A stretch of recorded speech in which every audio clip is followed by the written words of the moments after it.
Good morning, everyone. Welcome to Assembly Judiciary.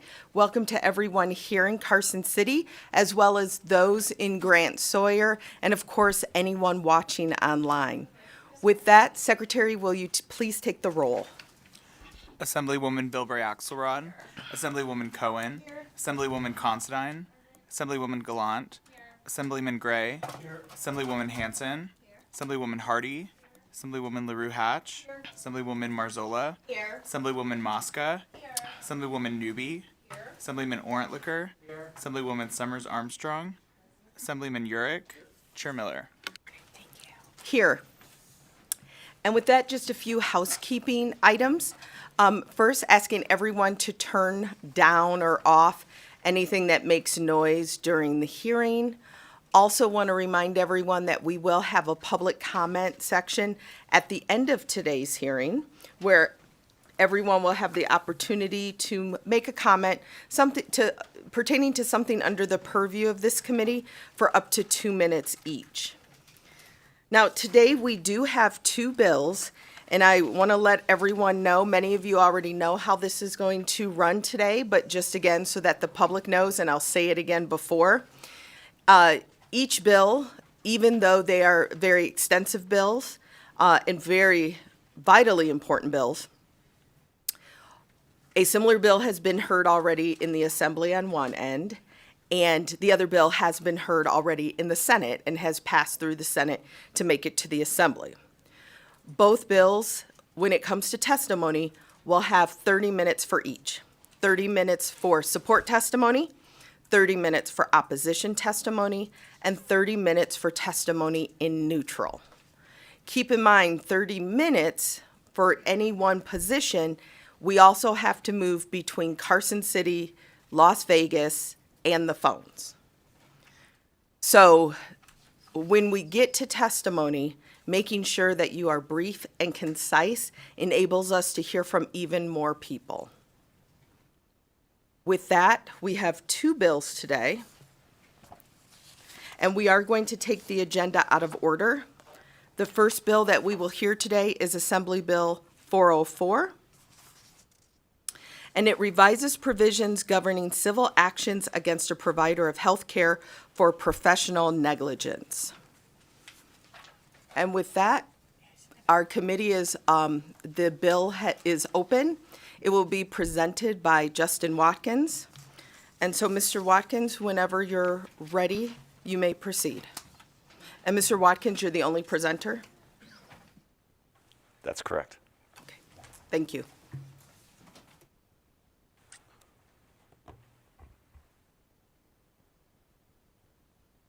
Good morning, Chair Miller and members of the Assembly Committee on Judiciary. My name is Justin Watkins on behalf of Nevada Justice Association, and it is my pleasure to present AB 404 to the hardest working committee in Carson City. I would like to begin by acknowledging the time and effort made by the committee, the presenters, those in favor, opposition, and neutral in regards to AB 209. I will make my best effort to not rehash the arguments made therein, but try to draw a contrast between AB 209, AB 404, and specifically to try to explain how the concerns that were addressed not only by the committee but by the testimony are incorporated into this bill. While I do feel that a full repeal is the best policy decision for Nevadans, having sat in the seats that you were in today, I understand that legislation often has to balance between policy, politics, and practicality. In short, AB 404 differs from AB 209 in two main areas. First, it does not require providers of health care to have or maintain a minimum amount of liability insurance.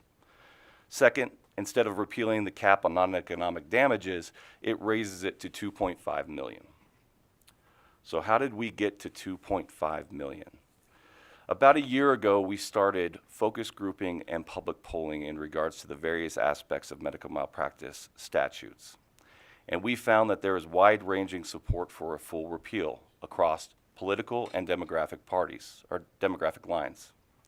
But we found that the most popular changes to the statutes as they are currently written is a modernization of the 20-year-old law, one in which caps on non-economic damages are raised, statutes of limitations are lengthened, and access to justice and attorneys are equalized.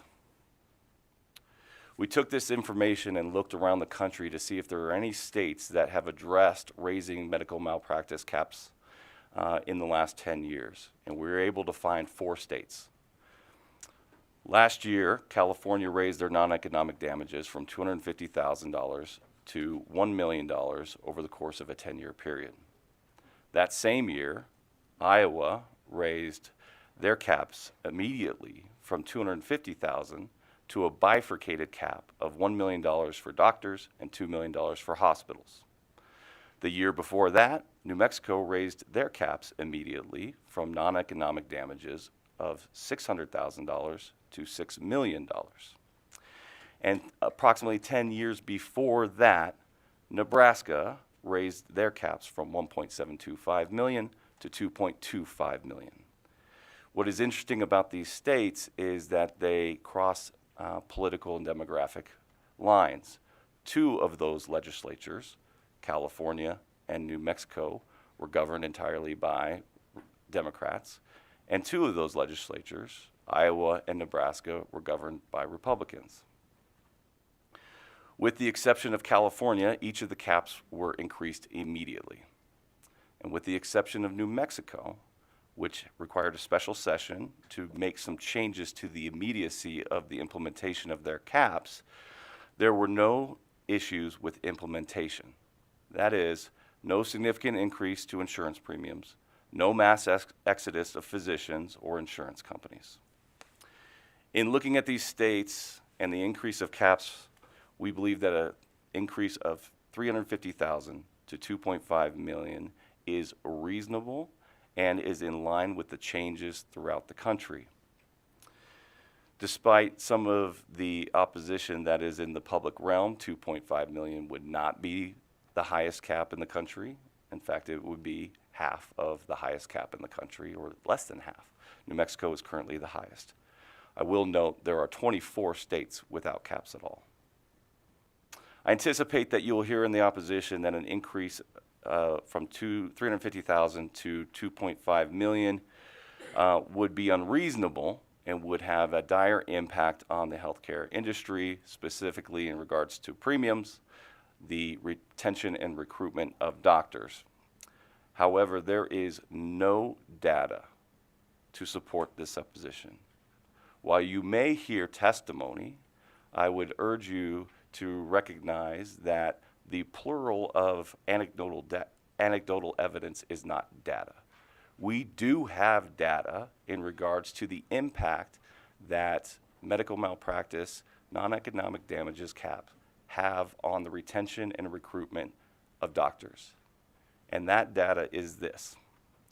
4 of the 5 top jurisdictions in the United States for retention and recruitment of doctors are non-cap states, non-cap jurisdictions. It includes DC. 9 of the bottom 10 are the lowest for retention and recruitment of doctors per capita are capped states. I do not believe that there is an actual correlation between tort caps and the recruitment and retention of doctors. I do not believe that. But if the argument is being made, then we must look at that data. The reality is this is a multifaceted problem that must be addressed in many ways. What this bill attempts to do is address the one piece about accountability for poor health care. There are other pieces that need to be addressed, I will acknowledge, but they are not germane to this issue. That includes things like Medicare reimbursement rates, the level of our education system, and how that affects the recruitment of doctors and other professionals across all industries.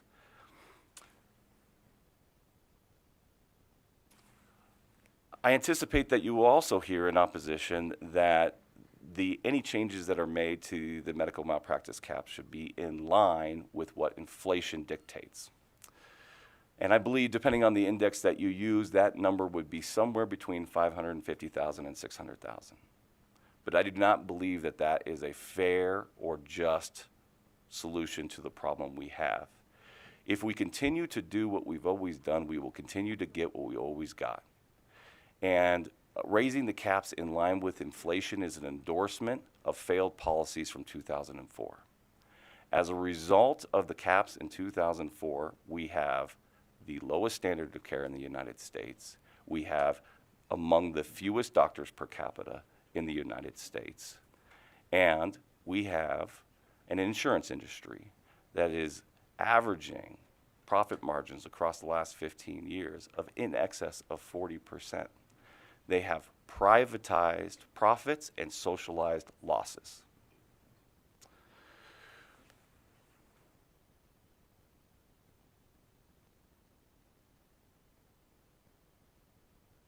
If we agree that good policy is to improve access to quality health care, then we cannot continue to sacrifice the rights of those who have been irreparably harmed or killed in exchange for a system that does not achieve the policy goals that were originally stated.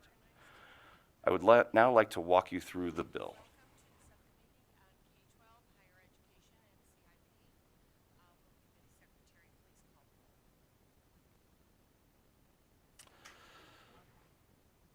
Section 2 of the bill, Section 1, subsection 2 of the bill addresses definitions for a provider of health care.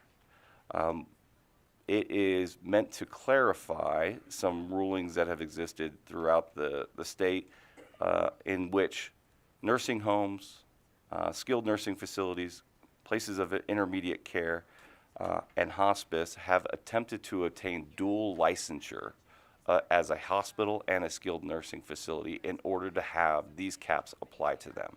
And so in order to clarify that the 2004 laws were never intended to provide these non-economic caps to skilled nursing facilities and the like, they are specifically now excluded under Section 1, subsection 2. Section 2 of the bill changes the $350,000 cap on non-economic damages in exchange for $2.5 million beginning January 1st, 2025. Section 3 of the bill removes the changes to the statute of limitations that were part of the 2004 laws, which changed from 2 years to bring a claim, no longer than 4 years after you discover no longer than 4 years after any malpractice occurred, and it changed it down to 1 year and 3 years. This moves it back to the old rule, which means if malpractice has been committed against you, you have 2 years to file an action. If you could not have discovered that malpractice had occurred, you have up to 4 years to discover and bring that action. And lastly, on the last page are several sections that are fully being repealed. 7.095 is the statute of limitations. Is the limitations on contingency fees that attorneys can charge and the costs being taken as part of that fee. Section 41, NRS 41503 is a section that limits the liability damages for malpractice and negligence that occurs in trauma centers for emergency care at $50,000. That would be repealed, meaning the $2.5 million cap would apply there. Section NRS 41A.045 takes several liability, which exists as a part of the changes to the medical malpractice statutes of 2004, and takes us back to the default joint and several liability provision that exists in all other areas of the law in Nevada. And NRS 42.021 makes corrections to collateral source rules that exist currently in statute, although have been largely ruled unconstitutional and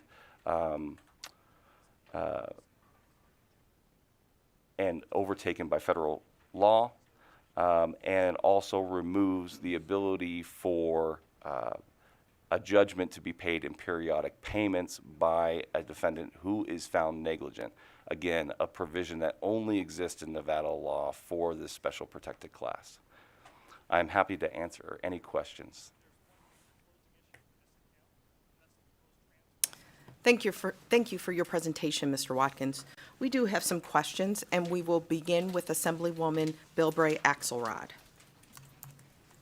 Thank you, Chair, and thank you for being here today, and my former colleague, and I recognize. I want to thank you for recognizing that sometimes we do have to say, well, we'd love to do this, but we have to do this because we're a policy committee and we don't want to change policy overnight. That would just, who knows what the outcome could be. So thank you for bringing this bill. I was hoping, you sounded like you were about to say why you guys came up on the 2.5 million. And then you started to say that if it was based on like cost of living index or something, it would have been, I believe what you were saying was 500 to 600,000, but then you ended up at 2.5. So help me get there, because that seems like a big difference. And I do appreciate you talking about the other states and what they're at, but we're Nevada, so we do it our own way. So thank you. Thank you, Chair. Through you to the Assemblywoman. Justin Please Watkins. go direct. I will. Thank you. Justin Watkins for the record. The reason that we went to 2.5 million is we wanted to get to a number that we believed and found evidence that there were no issues with implementation. And there were no issues with implementation in Iowa at the bifurcated 1-2 million. There were no issues with implementation at 2.25 million for Nebraska 10 years ago, right? So, I mean, that number adjusted for inflation would clearly exceed 2.5 million.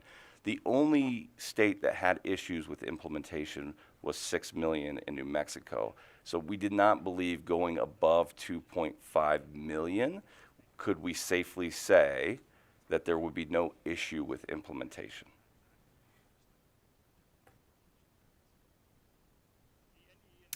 Thank you. Our next question is from Assemblyman Gray. Thank you, Madam Chair. Yeah, sorry, Mr. Watkins, I'd hoped to talk with you yesterday. That didn't happen, obviously, but this state, especially this legislative session, we have had a very concerted bipartisan effort to stabilize and increase health care, in this state, the access to health care. Have you guys done any kind of study pertinent to Nevada, an analysis pertinent to Nevada, of what effect this would have on us, on our healthcare providers, our insurance industry? Very, very worried that this could undo and make us slide back to 2004 again. Thank you, Assemblyman, for the question. To answer it bluntly, no, we don't have any data points to say exactly what that implementation would look like, nor is there any data points to the opposite. In fact, the reliance that we see in the opposition that this healthcare crisis was created by tort in medical malpractice is a fallacy. There is no data to say that that is the case. What happened in 2002 was a single carrier who happened to write the most policies for medical malpractice decided to leave the state. They left the state for commercial policies, for automobile policies, for legal malpractice policies, for medical malpractice policies. They left.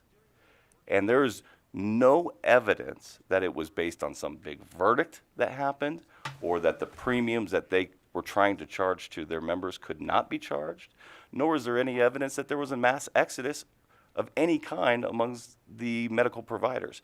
So we took the statements in 2004 to be the truth, and those statements have not proven to actually have any data support.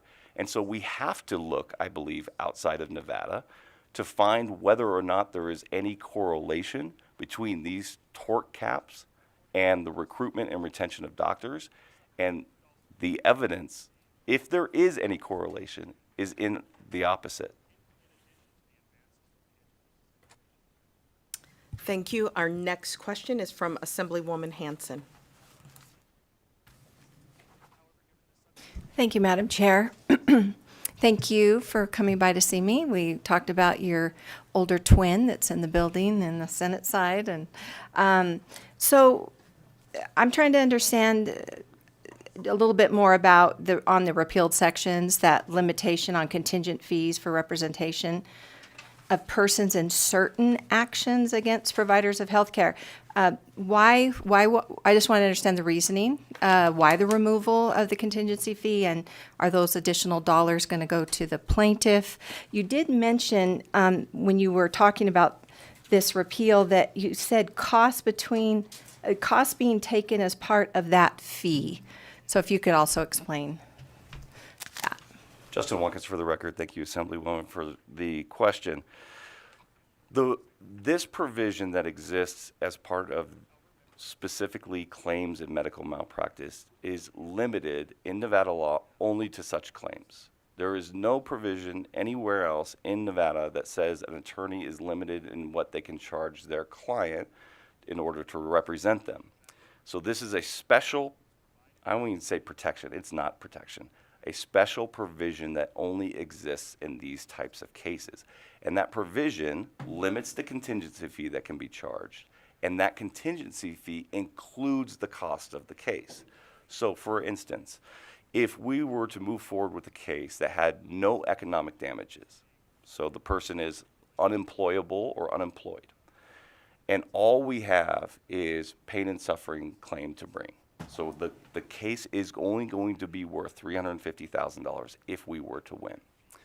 And I am unable to achieve a settlement, and I'm going to move forward with trial. And I have to retain a number of different experts to move forward with that trial, likely at a cost of somewhere in between $30,000 and $60,000 per expert. And it's not uncommon for there to be 3 or 4 different experts in on a case.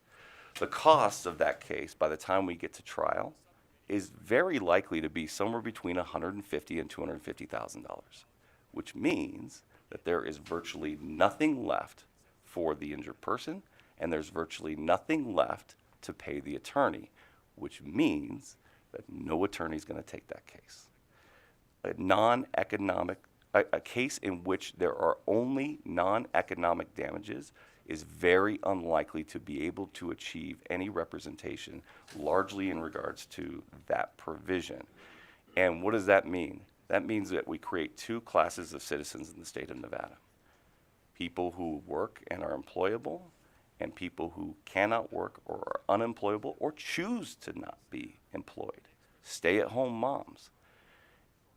They don't have the same access to justice as the people who are employed. If somebody commits malpractice against me, it's very likely I'll be able to find an attorney to represent me because I'm a wage earner. My wife, up until 6 months ago, stayed at home with our kids.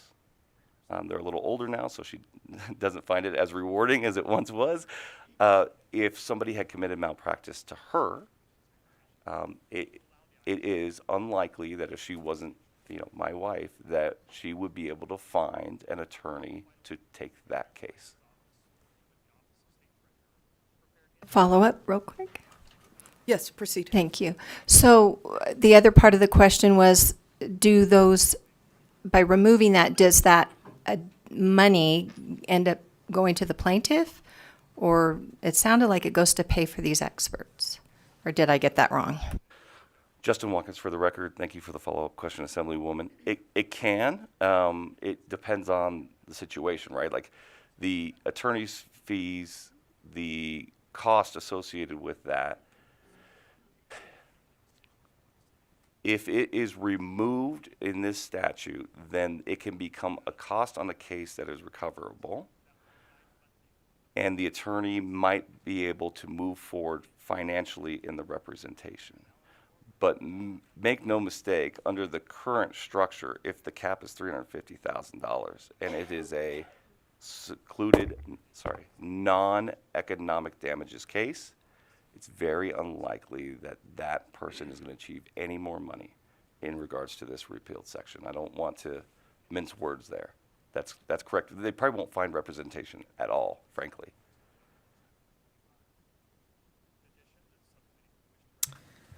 Our next question is from Assemblywoman Newby. Thank you, Madam Chairwoman, and thank you for the presentation of the bill.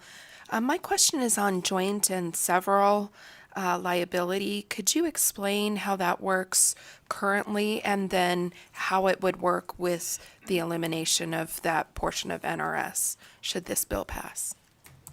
Thank you for the question, Assemblywoman Justin Watkins, for the record. To truly explain joint and several liability to everybody, I think it would take, beyond 30 minutes. I will do my best to keep it succinct.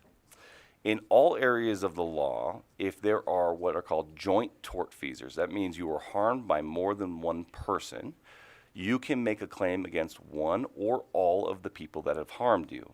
And even if the jury were to find that that one person you chose to move forward against is not 100% liable, but let's say 70% liable, and another joint tortfeasor was 30% liable, I, as the injured party, can collect 100% of the judgment against you, even though you have 70% of the liability. It is then incumbent upon you, as a joint tortfeasor, to go against the other joint tortfeasor and get reimbursed for your 30%, not incumbent upon the injured party.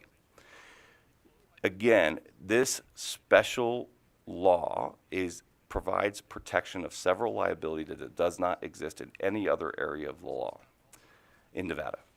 And what that means is if you are 70% liable, you only have to pay 70%. If you're 30% liable, you only have to pay 30% of the judgment. But the net effect that has on me as a practitioner is I have to sue everybody. Because if the jury finds 1% and I didn't name you as a party, then I've committed malpractice and I'm going to get sued. So several liability means every time that there is malpractice, let's say at a hospital, that I have to name the hospital, I have to name the doctors, I have to name the nurses, I have to. Otherwise, I've committed malpractice. Joint and several liability is the default rule, can allow me to go after who I believe to be the most liable. And if that most liable party believes somebody else is partially or wholly responsible, they can bring them in. I hope that answered your question. Proceed. Thank you, Madam Chairwoman. It does sort of, but that last phrase that you can bring them in, does that mean that that person is brought in the current case, or there's essentially then cascading lawsuits after the fact from that one person? Thank you for the question. Justin Watkins for the record. It depends. So let's take an example. If I sue a hospital under a joint and several liability structure and I don't sue the doctor, and the hospital believes, well, we don't think we were the one at fault. We think it's the independent contractor doctor who was working at our hospital. They can bring them into the lawsuit right then and there. And that's typically what would happen. And they would be on the jury form, and the jury would get to hear who is responsible and what percentages, and all the parties are there. The only reason I say it depends is because if that hospital and that doctor had a contract that provided for indemnity and contribution, which they likely would, the hospital could, in theory, wait until after the case is done, I have a judgment against them, and then they could sue the doctor on a breach of contract claim for not contributing towards the loss. That's a rarity, but I want to be thorough in my answer. Thank you. Our next question is from Assemblywoman LaRue Hatch. Thank you, Chair, and thank you for answering all of our many questions today. So as you were talking about the non-economic versus economic damages, that got me thinking, because I am a teacher and you are a lawyer. So under this current system, would my life be valued less than yours? And my daughter, who's 5, be valued even less than mine? Thank you for the question, Justin Watkins, for the record. Yes. Our parents, the elderly, the retired, our children, under this structure, their cases are worth less. The value of their life is worth less.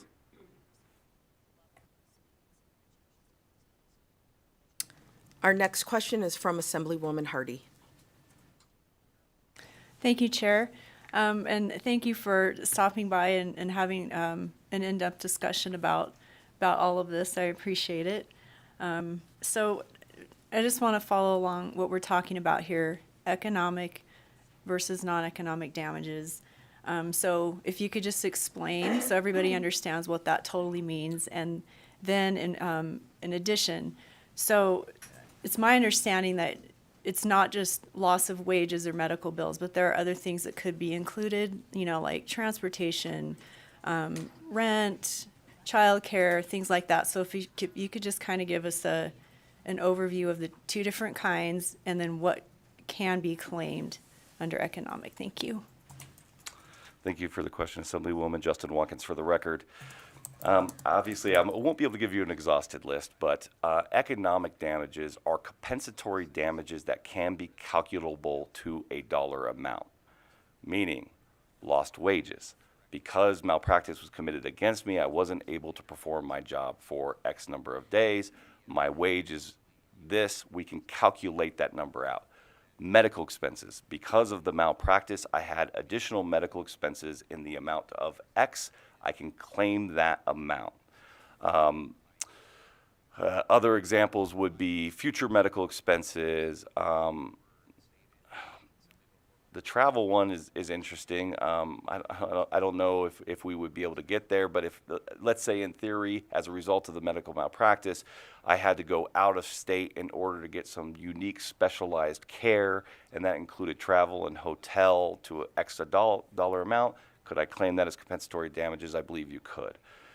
Non-economic damages are damages that cannot be calculable to a stated amount, as in money actually paid, but are what we refer to as general damages that a jury can appoint an amount to in order to make you whole. That means pain and suffering, grief and sorrow, loss of companionship, items that go towards the impact the malpractice had on you as a person, not how it went to you in your pocketbook, is the best way I can make that distinction.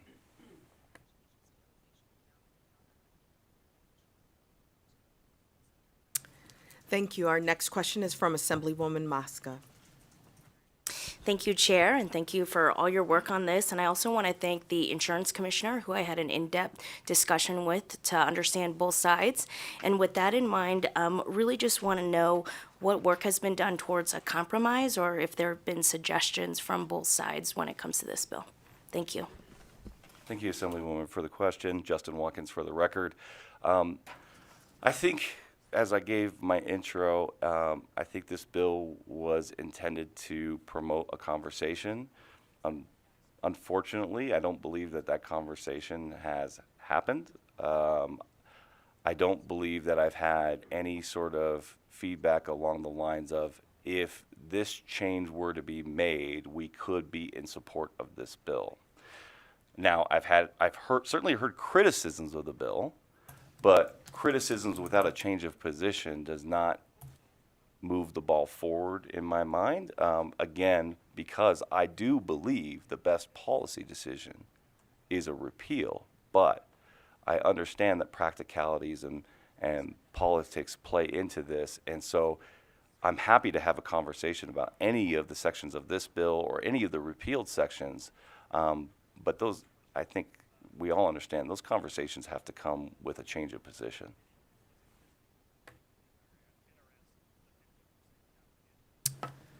Thank you. Our next question is from Assemblyman Ornlicker. Thank you, Chair, and thank you for your presentation. So I was glad to see you looked at other states. And so I have questions about two things in other states. One you mentioned, one you didn't. So the one you mentioned was the bifurcation and caps between doctors and hospitals. So you obviously thought about it, and we appreciate hearing why you decided not to include that. And the second one that you didn't mention, but I'm sure you came across, was the two-tiered cap, the lower cap for the provider that they're individually responsible for, so it could be $500,000, and then a second cap, then you have another million or so that's picked up by a patient compensation fund that the state runs, funded by providers, but my sense is it's lower cost because you have a bigger pool, you don't have insurance company profits, et cetera. So I'm sure you looked at both of those, and yeah, what did you think about them? Thank you, Assemblyman, for the question. Justin Watkins for the record. I wasn't, in looking at the other states, I reduced my analysis to states that had made changes to their caps, had raised their caps in the last 10 years. So there are a number of different ways in which this issue has been addressed in other states. So there are bifurcated caps, as you have mentioned, that have a lower cap for doctors or providers of healthcare, a higher cap for hospitals. There are bifurcated caps that exist in other states for malpractice that does not involve death or permanent disfigurement, and then a higher cap that involves death and permanent disfigurement. There are caps that exist and a common fund that have been implemented that I don't believe would be practical here from a fiscal standpoint, but I will say this. Because of the medical malpractice caps and because of the lack of access to justice for tort victims in this situation, we as taxpayers are paying that burden. When there is no financial recovery as a result of medical malpractice, the likelihood that somebody goes on to state-supported health insurance, Medicaid, in order to cover the increasing costs as a result of this malpractice and the maybe lifetime of future medical care, we are paying that. So to some extent, not only did the 2004 law socialize the risk of the healthcare industry and privatize their profits, it socialized the cost of healthcare to all of us.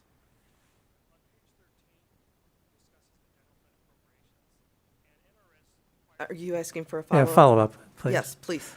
Yeah, I just, it sounded like you said on the, to have the patient state compensation fund, that you didn't think that was fiscally, that you saw fiscal problems. And so I'd just like you to elaborate, because as I understand, say Indiana, they just put a surcharge on liability premiums. And so, yes, the providers are paying for it. It's not that it doesn't have to come out of the general taxpayer, but they're paying less than they would if they had to have their own $2.5 million policy, as you're suggesting. So that it seems actually more sound fiscally and then gives the protection for patients that you want. Thank you for the follow-up question. Justin Watkins for the record. If I stated it that way, that was mistaken. What I mean is I don't think that was politically feasible to get through with a fiscal note. If you want to ask the doctors who get up here in opposition to this whether or not they want a surcharge on their premiums and whether or not they would agree to that, I'd certainly be receptive to such a conversation. And if we think we can get a 2/3 vote on something like that, I'm certainly receptive to that conversation as well.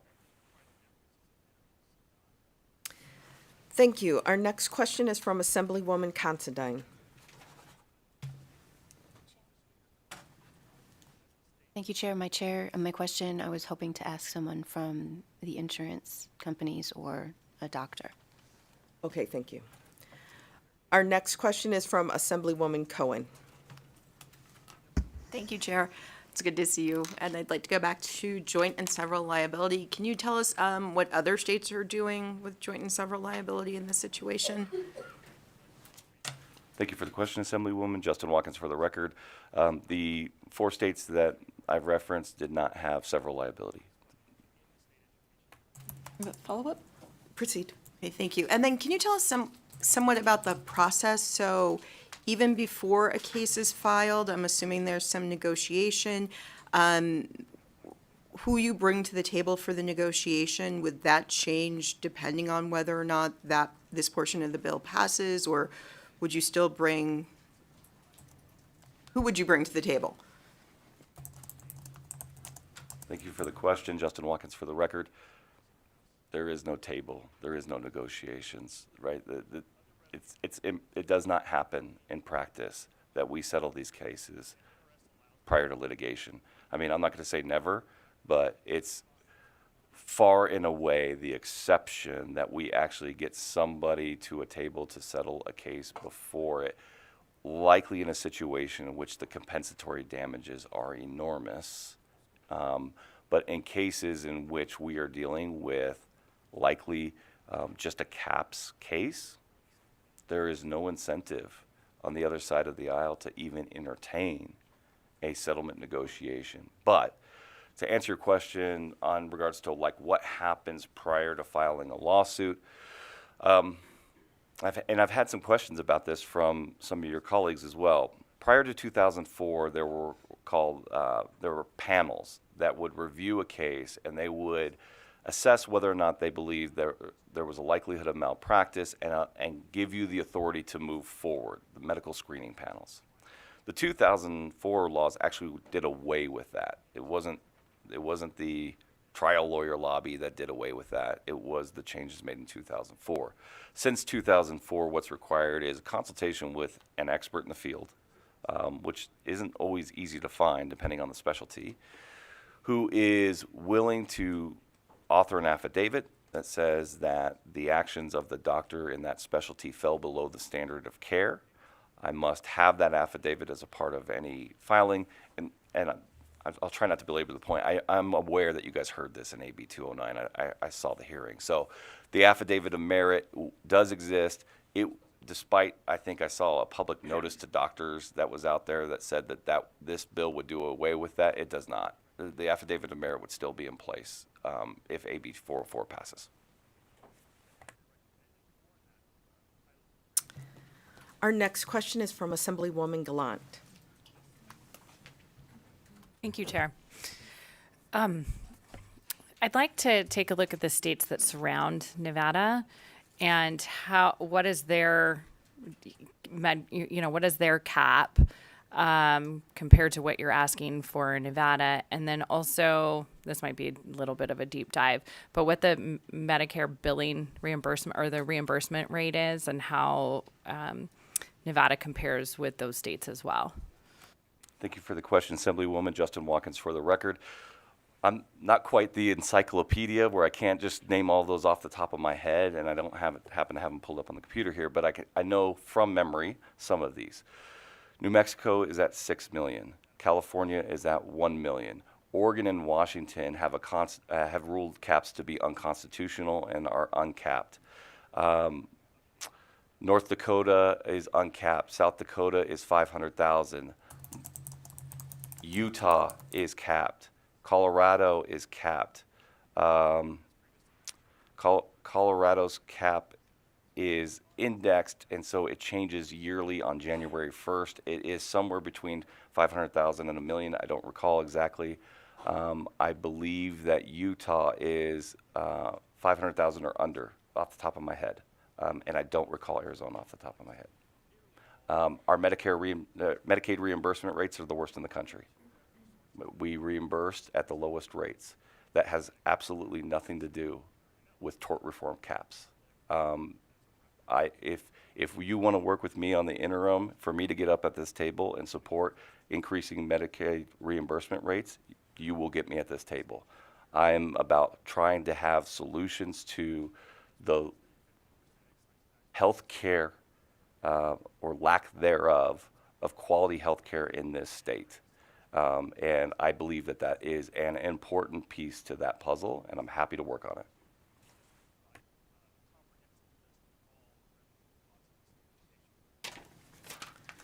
Our next question is from Assemblyman Gray.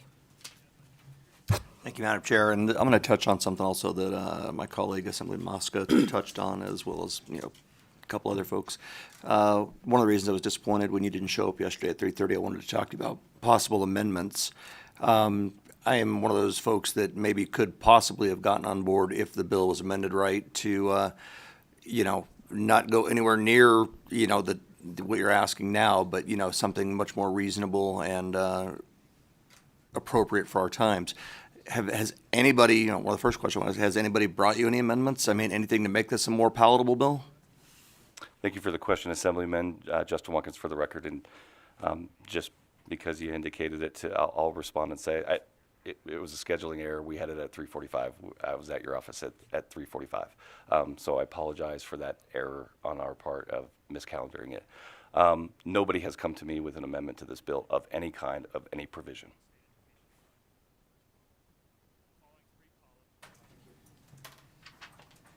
Our next question is from Assemblywoman LaRue Hatch. Thank you, Chair. When we are going through heavy policies, or really any policy, my guiding star is, will this improve lives? And so I want to take this back a little bit, and I want to talk about outcomes, because we talk about staffing ratios, and we talk about shortages, and we talk about insurance not covering treatment that doctors want, and all kinds of issues. And I know you can't tackle all of them, but I want to know how this bill could help improve outcomes for people. Thank you for the great question, Justin Watkins for the record. I think it can improve the lives of people in a number of different ways. Number one, simply providing access to justice for people who have been irreparably harmed, and their lives will never be the same again. We talk about personal responsibility all the time, holding teachers personally responsible for the achievement of their students. But we provide this section of the law that provides no accountability for neglectful acts that are catastrophic in their results. But also, this is a question that was addressed in AB 209 that I don't know that ever got answered adequately, and that is, let's talk about the young doctors that we are now producing at our medical school in Nevada and that we're trying to recruit from surrounding states and medical schools. And the question was, what do we tell them? We're going to raise these liability caps? And my answer is, we owe them a duty to raise these caps, because the hospitals don't answer to the patient, and they don't have to go in and meet with them like the doctors do. They answer to the bottom line. And it is my belief in this state that they are understaffed, that they do not have adequate systems in place to provide for these doctors to succeed. And then on top of it, we create this area of several liability that makes me sue the doctor. It makes me do it, when a joint and several liability approach would significantly limit the number of claims that are made against doctors, as we could start the claim at the facility level. Now, if the opposition is truly about solving the retention and recruitment of doctors in the state of Nevada, then their amendment would, I believe, look something like this. Let's bifurcate the cap, something along the lines of Iowa. Let's do 1 to 2 million. 1 million for doctors, which, by the way, all the hospitals require them to have $1 million of insurance in order to practice. Let's bifurcate it at 2 million for the hospitals. And instead of having several liability, why don't we have vicarious liability? That means that the hospital is responsible for the doctors and nurses that practice in their facility. And if we had vicarious liability, guess what? I'd never have to sue the doctor. And so the numbers of claims against doctors and what that impact would have on their insurance premiums would be significant. But I suspect you won't hear anybody get up here and say that we should bifurcate and have vicarious liability, because politically, the doctors, the hospitals, and the insurance companies all have one voice here.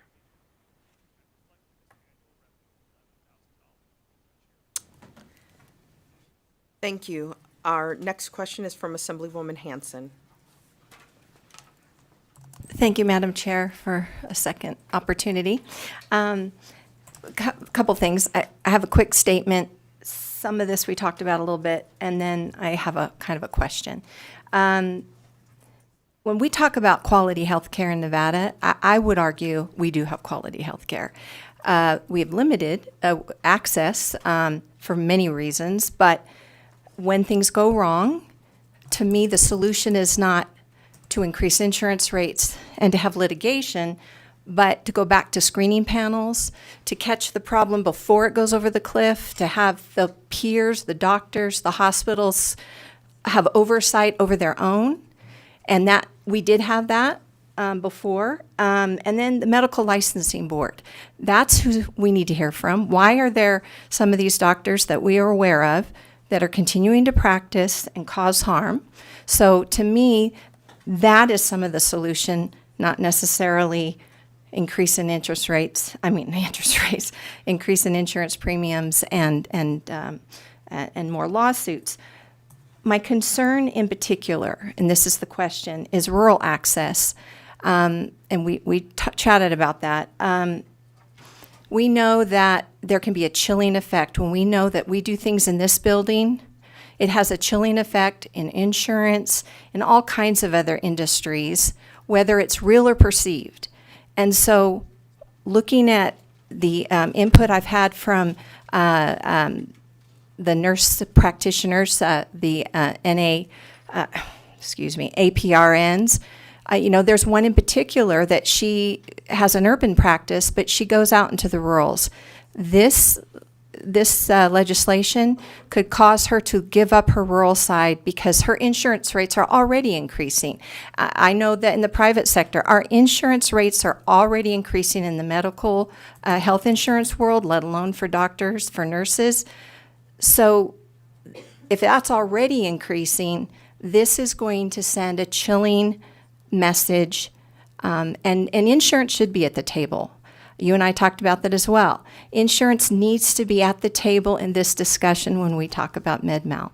So can you give me some assurances that my rural access, which is already so tremendously impacted, that's one of our number one concerns in the rurals right now. I have attended hospital board meetings. I represent 6 counties, and this will have an absolutely chilling effect. I know there are hospitals that are immune from this, but there are nurse practitioners that aren't. There are other hospitals that aren't. So what assurance can you give me that my rural counties are not going to have even a harder time getting doctors into the rural communities? Thank you, Assemblywoman, for the question. Justin Watkins for the record. I just begin by saying that I understand your position that you believe we have quality health care in the state of Nevada. The federal government would disagree. We have failing grades across the board. And so we have a choice to make here of access to below standard of care or what we're being told would be no care. And I don't think that that is accurate. And I believe that the data shows, again, the data is the only thing, we have to make evidence-based decisions here, right? And the evidence does not show a correlation of the chilling effect that is being said will happen. It has not happened. In every state that has made these changes, in the uncapped states, with the exception, again, of New Mexico.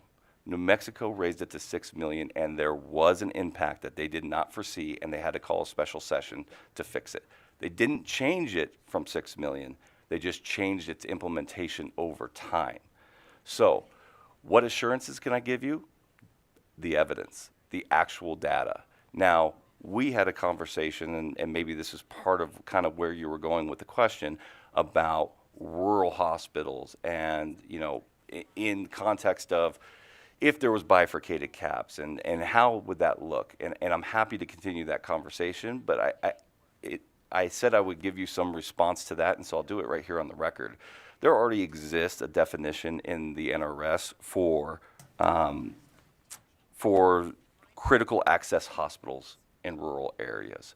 So they are already treated differently, and I don't see why they couldn't be treated differently in regards to this issue. Again, so long as that is part of a compromise solution that works towards moving this bill forward.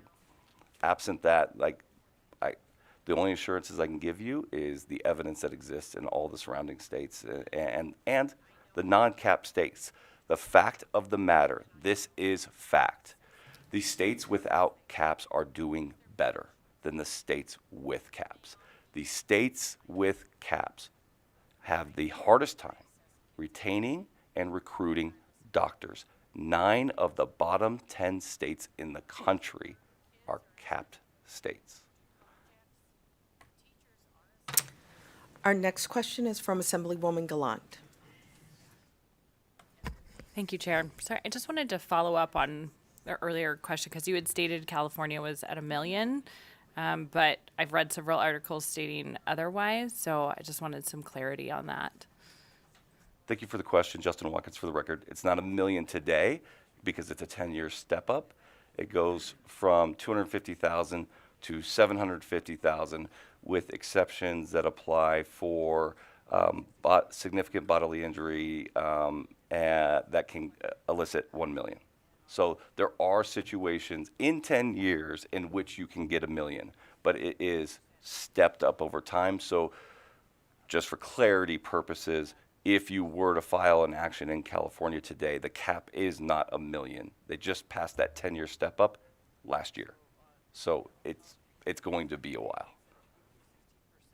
Quickly. Okay, so just looking at the surrounding states, other than Arizona, with California at about $250,000, Oregon at $500,000, Idaho at 350, and Utah at 450, how can you justify asking for us to be at 2.5 million?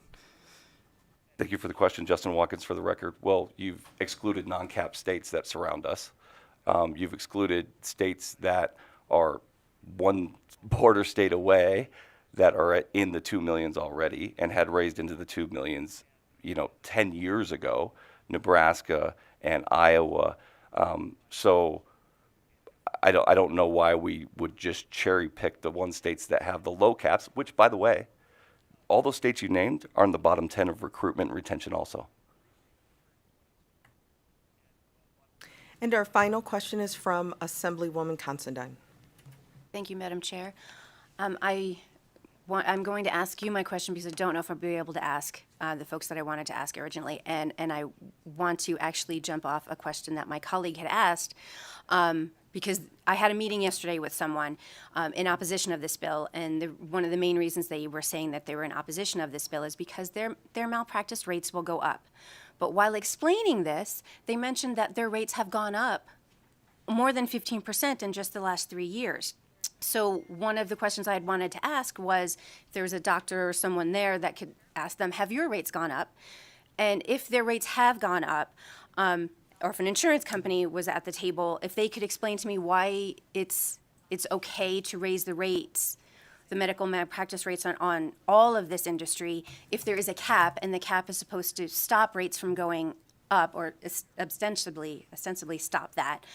And if it is okay for those rates to go up and the caps haven't gone up, what is the purpose of that? Because in appearance, it seems like it's profit.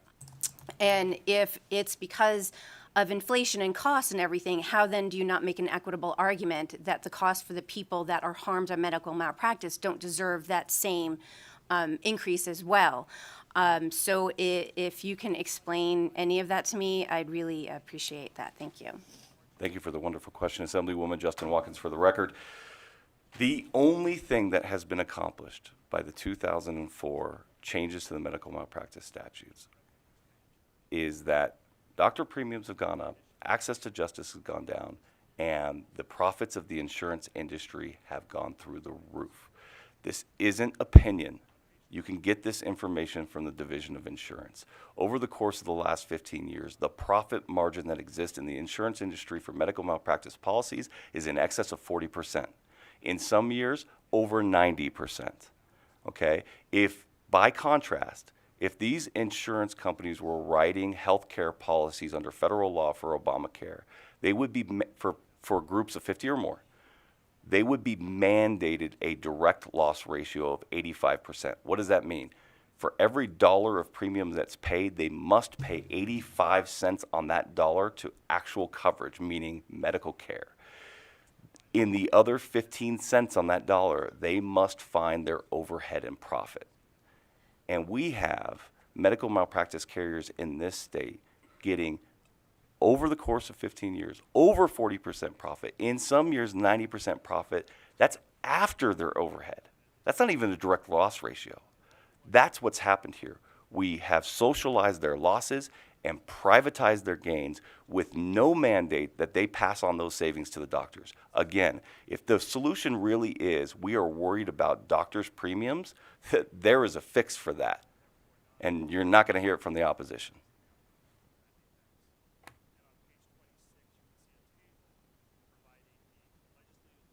Quickly, please. Sorry, and then just a quick follow-up. So, just looking at the opposite, if this bill were to not pass, that does not mean that caps would not be raised. Looking back over the 20 years of the cap being there and the insurance rates going up, probability-wise, rates are going to go up no matter what.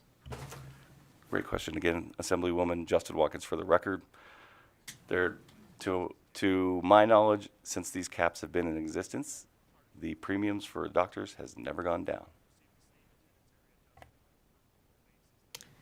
Thank you. And thank you, Mr. Watkins, for your presentation and for answering all of the questions. But again, this is a very important issue, so of course we want to make sure that everyone's questions are answered and on the record.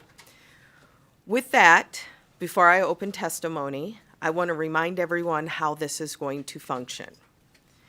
We will have 30 minutes allowed for support, 30 minutes for opposition, and 30 minutes for anyone in neutral. Again, neutral is a true neutral position. For each 30-minute slot, that means that we'll start here in Carson for 10 minutes, then we'll go to Las Vegas for 10 minutes, and then we'll open the phone lines for 10 minutes. Again, I urge everyone to keep their comments brief. I know we usually set a goal for 2 minutes per testimony, but remember, for each time, for each person that's taking 2 minutes or more, that limits the ability for someone else to be heard. If there are positions, and again, not this bill or this measure, but this issue has been discussed in this committee before. So if there are people that, if someone's saying what you've already said, if the same sentiment is already articulated, you are more than welcome to say ditto. You are also more than welcome to say, my name is, and I support, or I oppose, to get as many people on the record as possible. And so with that, I will open it up, and just so everyone knows, I am starting my timer for 10 minutes here in Carson City. I will open it up for support testimony here in Carson City. I ask that again you state your name, you spell it for the record, and please give your support testimony.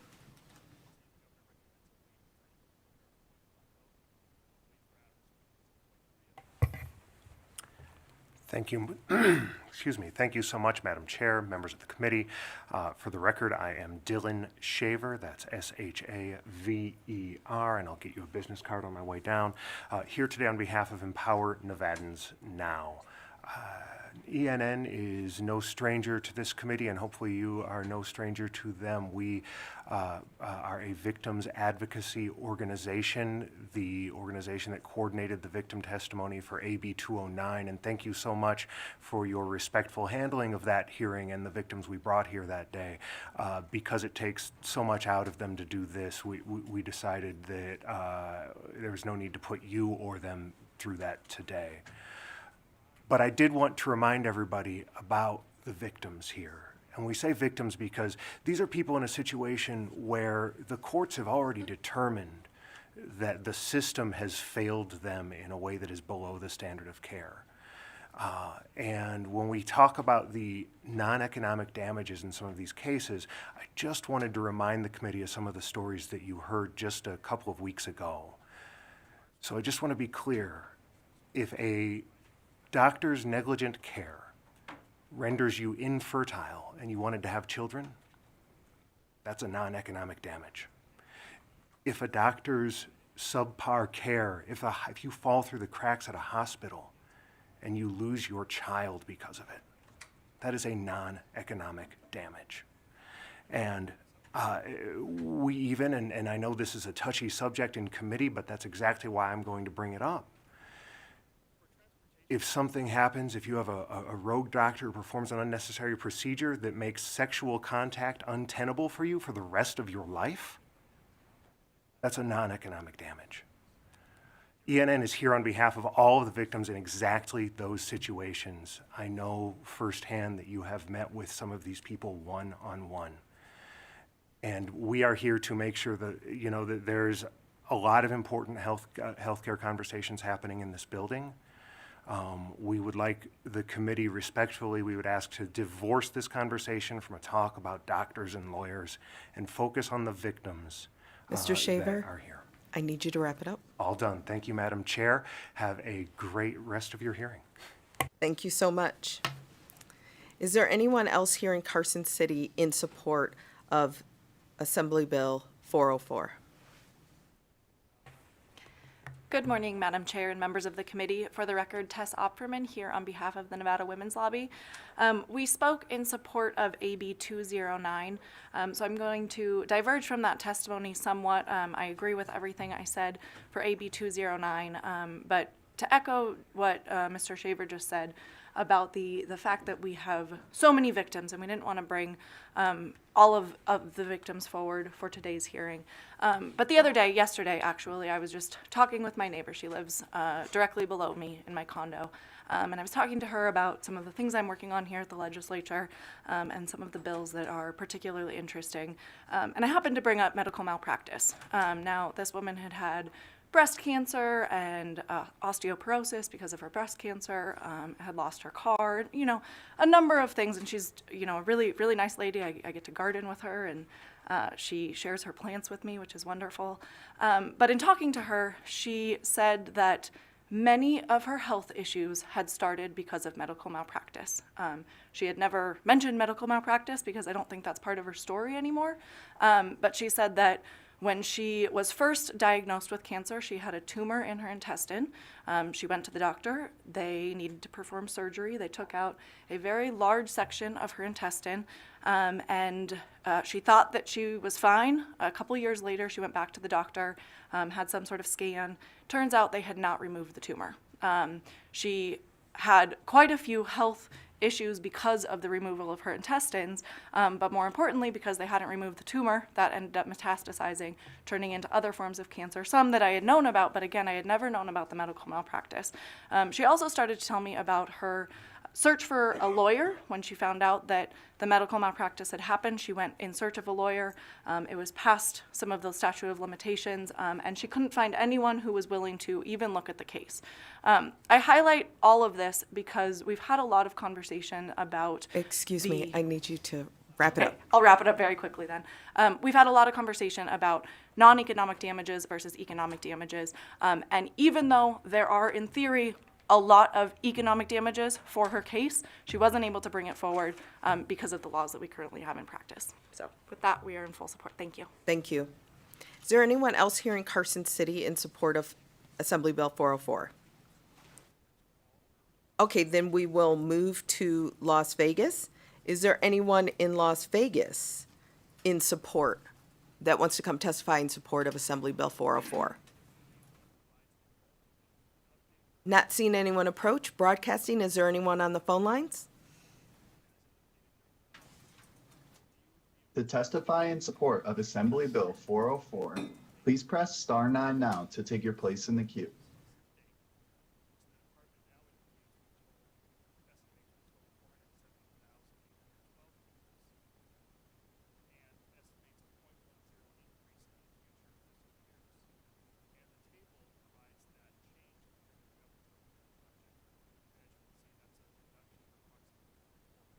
Hi, good morning, Chair and members of the committee. Will Pregman, representing Battleborn Progress. We are in support today of AB 404. We think that patients should have the right to pursue claims of medical negligence, especially those who are in nursing and hospice care. The fact is, often patients and their families are left without access to justice, while insurance companies and healthcare and the healthcare industry make incredibly high profits This bill is specifically about getting justice for victims of negligent care and non-economic outcomes, such as permanent health conditions caused by medical malpractice. So we advocate for the highest quality of healthcare in the state and must hold healthcare practitioners to the highest standard as well. And we must also seek justice for the patients who utilize our healthcare system. I'll ditto the previous testimony from the two previous speakers, and we ask that you support this bill. Thank you.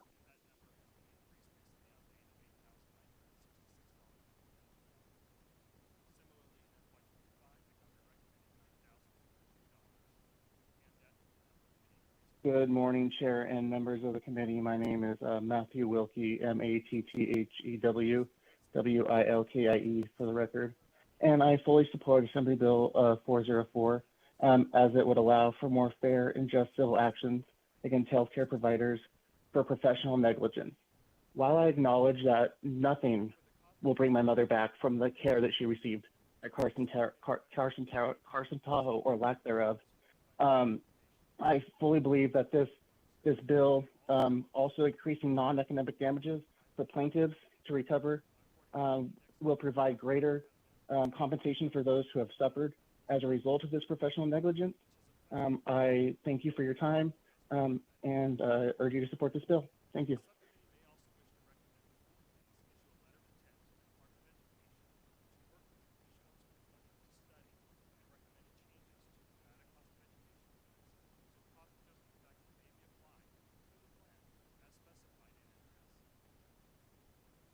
Caller with the last three digits 023, please press *6 to unmute your phone.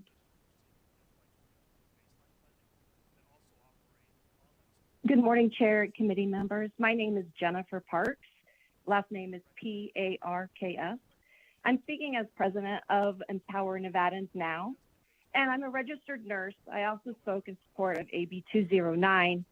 So I just want to remind the committee, I've been a nurse in Nevada for 20 years. Did my nurses training here, and I've spent my whole career in Nevada. I'm here speaking in support of AB 404 because it helps give patients a path to justice. When patients have been a victim of professional negligence, they deserve restitution, including those for non-economic damages. These patients deserve time to gather the facts and bring forward a claim, and they deserve a chance to hold facilities and providers accountable. And this is the only path forward to increase patient safety. Thank you for your time.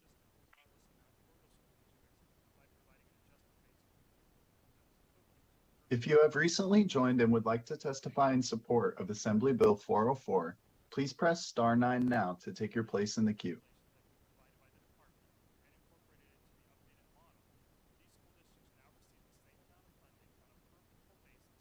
There are no other callers choosing to provide testimony in support at this time.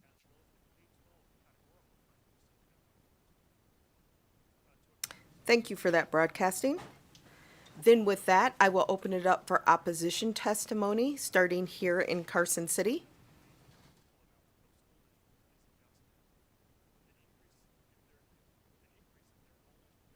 And so it was agreed upon that the first speaker would have a few more minutes.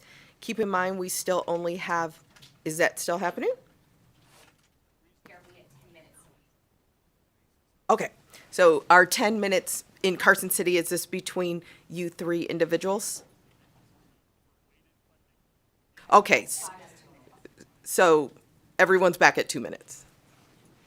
Got it. Thank you so much. Just want to make sure everyone has the opportunity to be heard. So remember, please state your name, spell it so that we have it for the record, and we will begin our 10 minutes here in Carson City. Good morning. My name is Aiden Gould, Gould, and I am an emergency medicine physician working for NNEP in Reno. I'm here to respectfully urge you to oppose AB 404. Nevada is already in a crisis. We do not have enough doctors to take care of our growing population. Allowing 404 to pass will increase the number of sick and frustrated people coming through the doors of the ER because fewer doctors will choose to practice in this area. Some doctors may leave Nevada to serve a community that is more supportive, and some may quit medicine entirely. In my role as an emergency physician, I take care of any issue that comes through the doors. I see traumas, cardiac arrests, acute medical patients, and my share of worried well. So many of these patients are there because they cannot find another way to get help. Many have been unable to see their PCP for weeks. Many have waited months to see specialists. While the time passes, they become sicker and more frustrated with a system that is failing them. Raising caps on non-economic damages is what the lawyers want, not what the patients want. It will not encourage better medicine. Patients want a pediatric neurosurgeon to see their child with newly diagnosed brain cancer immediately without having to drive to another state to get care. Patients want to see an oncologist or surgeon quickly after being diagnosed with a mass that needs biopsy or chemotherapy. I could go on with so many other examples. These are just the tip of the iceberg. Please do not tell me that weeks or months do not matter to these patients and their families. I spend a lot of time with doctors, and I can tell you with certainty, I have never heard a colleague suggest that the quality of their care is driven by the financial cap on pain and suffering. We give quality care not because we need to be frightened or threatened into it. We do it because it is why we went to medical school in the first place. Please help us in recruiting and retaining quality physicians in the area so that we can continue to take care of this community. Please oppose Bill 404. Thank you.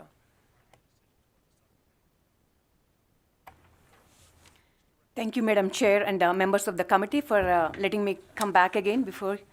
I was here to testify against AB 209. My name is Suji Reganti. I'm a medical oncologist and a Nevada State Medical Association president-elect. I'm strongly here to oppose AB 404. There's fundamentally no difference between the failed bill AB 209 and the current bill AB 404. The only change is the amount of malpractice liabilities that are capped out. As you know, Nevada is ranked 48 in the nation for healthcare. This bill is so important for me and all the physicians of Nevada and also to our patients. My first concern is my cancer patients not receiving care in timely fashion. This is between life and death for them. So by passing this bill, there'll be shortage of physicians that will be increasing the workforce and can cause burnout to our current physicians. And again, like I mentioned before, my second concern is that currently the young physicians that are in training are going to choose non-clinical work, going to pharmaceutical companies that will again decrease the task force. So I'm here to please oppose AB 404 to help our healthcare system in Nevada. Thank you. Madam Chair and Assembly members, good morning. My name is Paul Hauptman. That's Hauptman. I'm the Dean at the University of Nevada, Reno School of Medicine. I'm also representing Dr. Mark Kahn, Dean of the Kirk-Kerkorian School of Medicine at UNLV. As you may recall, I provided testimony last month as this committee considered AB 209. I argued that removing the cap will have a negative impact on the physician supply in Nevada, which is already unacceptably low. Data from the Office of Statewide Initiatives shows that Nevada ranks between 45th and 50th in every category. Will raising the cap on non-economic damages to $2.5 million negatively impact the physician supply in Nevada? We can look to actual published data from well-designed studies for our answer.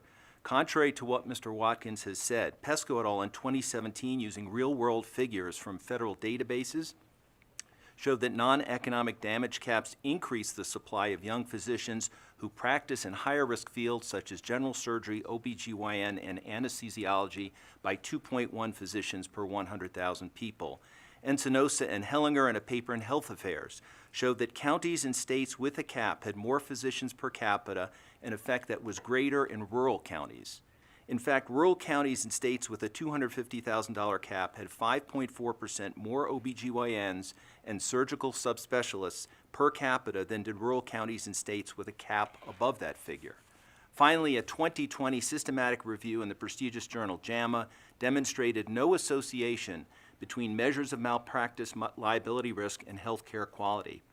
In other words, the threat of increased malpractice damages will not change physician behavior for the good. Rather, healthcare costs may increase as defensive medicine is practiced. In conclusion, the legislature has taken a major step forward during the current session by considering in bipartisan fashion legislation that is designed to address the physician shortage here, specifically bills supporting funding of new GME programs and multiple loan repayment options. The deans of the two public medical schools in Nevada are deeply appreciative of these efforts. At the same time, we continue to oppose increasing caps on non-economic damages, I'm gonna which ask you risks to wrap it negating up. the work we're trying to do to train the next generation of physicians. Thank you. Good morning. My name is Patrick Kelly with the Nevada Hospital Association. I want to address 3 issues. First, the increase in the cap on non-economic damages from $350,000 to $2.5 million is extreme. That's a 614% increase. Over the last 20 years, Medicaid reimbursement for physicians and hospitals has barely increased at all. For hospitals, Medicaid rates have only increased 5% over the last 20 years. This fact needs to be considered by the committee. Second, while we're speaking of reimbursement, let's look at the elimination of the cap on lawyer fees. If the cap on non-economic damages goes to $2.5 million, lawyer fees will go from the current range of approximately $87,500 to $1 million on a 40% contingency fee. Keep in mind, that's just on non-economic damages. Lawyers will get 40% or more on everything else, which is usually a larger amount. Lawyers win, injured people in the healthcare system lose. Third, the bill proposes to eliminate the trauma cap. That cap was put into place because trauma services were in jeopardy and trauma surgeons and specialty surgeons couldn't obtain affordable insurance. Governor Gwynn addressed the legislature and noted that physicians in OBGYN, emergency trauma, radiology, surgery, and ophthalmology could not obtain affordable insurance. These are the same medical specialties where the initial problems will appear if AB 404 is passed. Governor Gwynn recommended the trauma cap to provide additional protection for those physicians who work in difficult environments performing high-risk procedures. Remember, the trauma cap only applies when healthcare providers are trying to stabilize a patient. It does not apply once the patient is stabilized. It's a narrow window. Before you pass or amend AB 404, please study and understand the negative impacts on healthcare providers and the windfall for lawyers. Thank you. My name is Yolanda Edsall, that's IOLANDA EDSALL, and I'm here to discuss how AB 404 will adversely affect the available care for women in Northern Nevada. I'm a partner in a private practice group of 15 OBGYNs. We've been serving Northern Nevada since 1974. We're actually the only private group in Washoe County that has more than 2 physicians. But nearly half of my partners plan retirement in the next decade, and we have to recruit 10 providers or more to be able to sustain our business. As you may be aware, medical malpractice premiums are largely set up by 2 factors, your specialty and your geographic location. The higher the risk of the specialty, the higher the cost. The higher the volume of claims and severity of claims in your geographic location, the higher the cost. AB 404 will undoubtedly increase the frequency of medical malpractice lawsuits and the cost per lawsuit. So what is this going to do for my capability to bring in 10 new docs? Well, if we use historical medical malpractice insurance rates and do a little bit of math, this is going to reduce their starting pay by as much as 30%. And right away, you see how this is going to severely compromise my ability to bring in new people to take care of Northern Nevada. We also have to consider how this may impact who we take care of. And if it puts us in a position where we have to give up lower reimbursement insurance plans, that puts the most vulnerable women in Northern Nevada at even more risk. I understand the ethical principles behind AB 404 and 209. I do. It's justice, but not necessarily for all parties involved. When someone brings a case against us, we're faced with the very difficult dilemma of do we settle or do we go to trial? We may feel we practice standard of care. We may feel that we have a strong case. We also feel that settling is an admission of error and fault, but we have to weigh that against the risk of going to trial and getting a judgment against us that exceeds our policy limits and putting all of our personal assets at risk. Attorneys know this and they leverage this information. Ma'am, I need you to wrap it up. I strongly oppose AB 404. Threatens long-term practice viability and places 50% of our population at risk. Thank you. And that is our 10 minutes here in Carson City. So we will move to opposition testimony in Las Vegas. Is there anyone there in Las Vegas that would like to testify in opposition?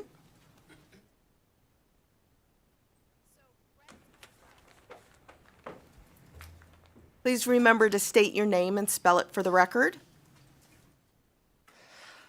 Members of the committee, my name is Lindsay Harmon, Lindseyharmon, and I'm the Executive Director for Planned Parenthood Votes Nevada. And we are here today in opposition to 404. This bill would drastically, unreasonably increase the cap on non-economic damages to a dangerous and unsustainable level. We believe that patients who suffer adverse outcomes from the care they receive should be treated with compassion and provided financial compensation. However, today we are here to highlight the serious concerns we have with moving the limitation on non-economic damages from its current rate to $2.5 million, placing Nevada well outside the national norm on this issue. Just like all other healthcare providers in our state, Planned Parenthood's physicians and advanced practice clinicians cannot see our patients without professional liability insurance. And just like our colleagues here today, providing that coverage is one of our most significant operating costs.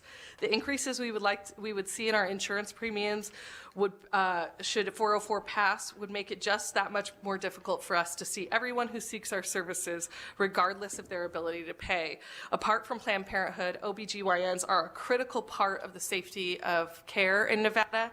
The increases in insurance costs with 404 will no doubt will surely make it more difficult for hospitals and healthcare practices across our state to recruit and retain providers in a highly competitive national environment, especially with OBGYNs. We are not unfamiliar with the healthcare crisis of 2002, which caused the University Medical Center's trauma unit to close and led to the need for a special session addressing this very issue. We do not need that to happen again. For these reasons, Planned Parenthood urges you to oppose 404 today.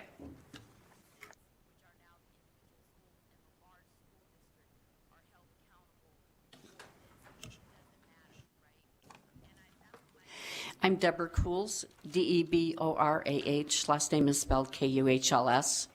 I'm a professor of surgery at the Kirk Kerkorian School of Medicine at UNLV, and I'm a trauma surgeon and current trauma medical director at University Medical Center, Nevada's only level 1 adult trauma center, Nevada's only pediatric trauma center. I've practiced here for 23 years. I was here in Nevada in 2002 during the malpractice crisis. And I was only one of 2 trauma surgeons in Southern Nevada willing to be on trauma call during that crisis. I alternated 24-hour call for 10 days with our former trauma director. We had to transfer patients who required surgeries that we were otherwise previously able to offer in Nevada. We had to transfer them out of state, including orthopedic surgery. We had many specialists who left our state. Injured patients died because all hospitals became trauma centers at that time, regardless of the training of their professionals. I will also attest that for years it was difficult to attract physicians to come to Nevada. I served on multiple search committees, and that was a common question. In the past 2 decades, though, we've really made a lot of progress in terms of creating our own physicians. We started our own allopathic medical school here in Southern Nevada. We've grown our graduate medical education programs to 11 residency programs, including 1 rural, and 11 fellowships at the Kirk Kerkorian School of Medicine at UNLV. We train currently 333 residents. Other institutions in Nevada have also followed suit, and in 2022, our total residents in training rose to over 800. I want to give Doctor, you some good I need news. you to wrap up your ranks comments. 8th. Yes, Nevada ranks 8th because we can retain 80% of the people that we educate here. If malpractice protections are removed, our own providers will not be able to stay to practice, and it will really threaten Doctor, I need you to wrap up your very comments. tenuous health in Nevada. Thank you. Thank you.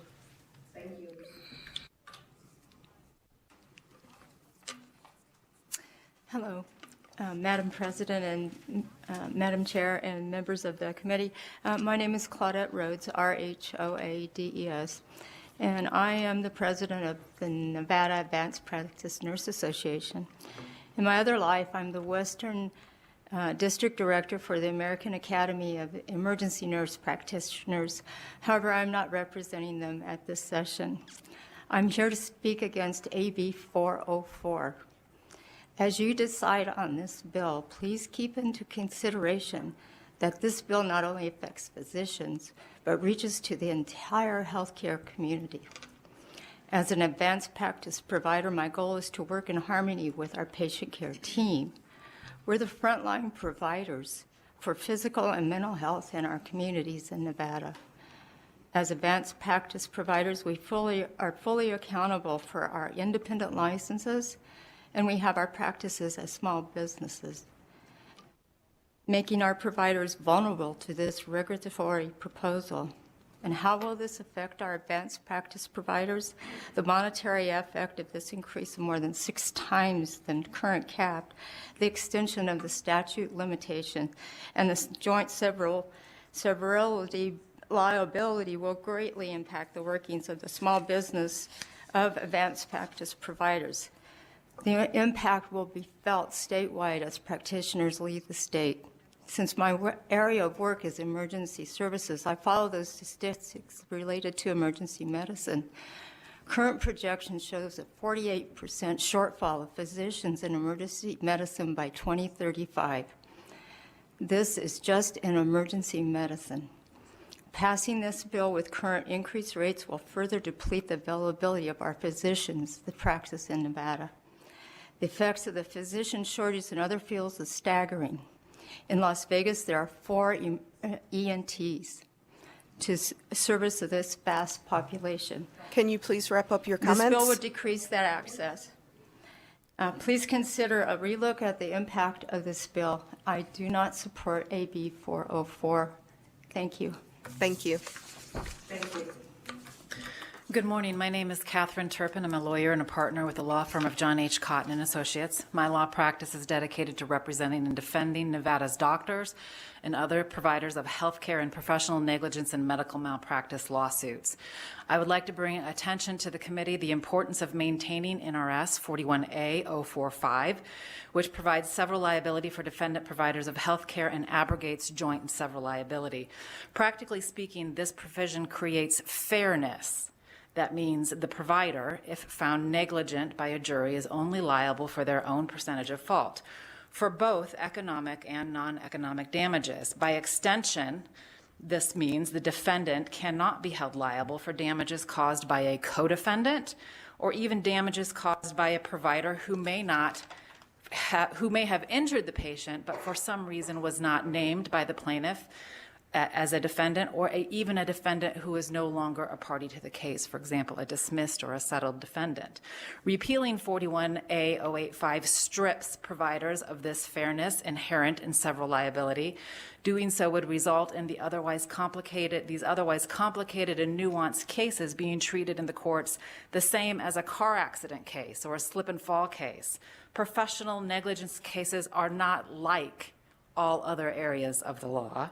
These are the only cases which concerned licensed medical providers who are being tried on a medical standard of care which does not apply in all other areas of the law. These cases should not be treated like car accidents and slip and fall cases.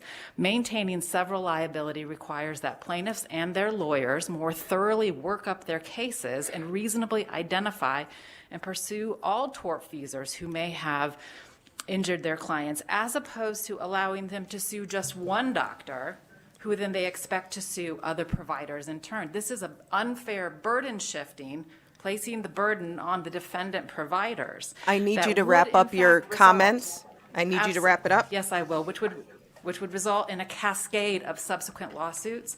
The emergency room doctor should not be liable for the surgeon should not be liable for the nurses on the med-surg floor, and the hospital should not be liable for what happens in the subspecialist's office after a patient is discharged from care. Thank you, and we have 30 seconds left there in Las Vegas. So please just state your name and that you're in opposition. My name is Irina Vitkovitsky, and I'm in opposition. I'm a board-certified emergency medicine physician who practices with 70 partners in the Las Vegas area. We are all board-certified physicians and come to oppose AB 404. If this bill passes, we will have a shortage of doctors, and it will even worsen the crisis of access to care here. Out Okay, of my thank 70 you. partners, Thank you, ma'am, for your testimony. That's our 10 minutes there in Las Vegas. We will now move to the phones. Broadcasting, please open the line. To testify in opposition to Assembly Bill 404, please press star 9 now to take your place in the queue.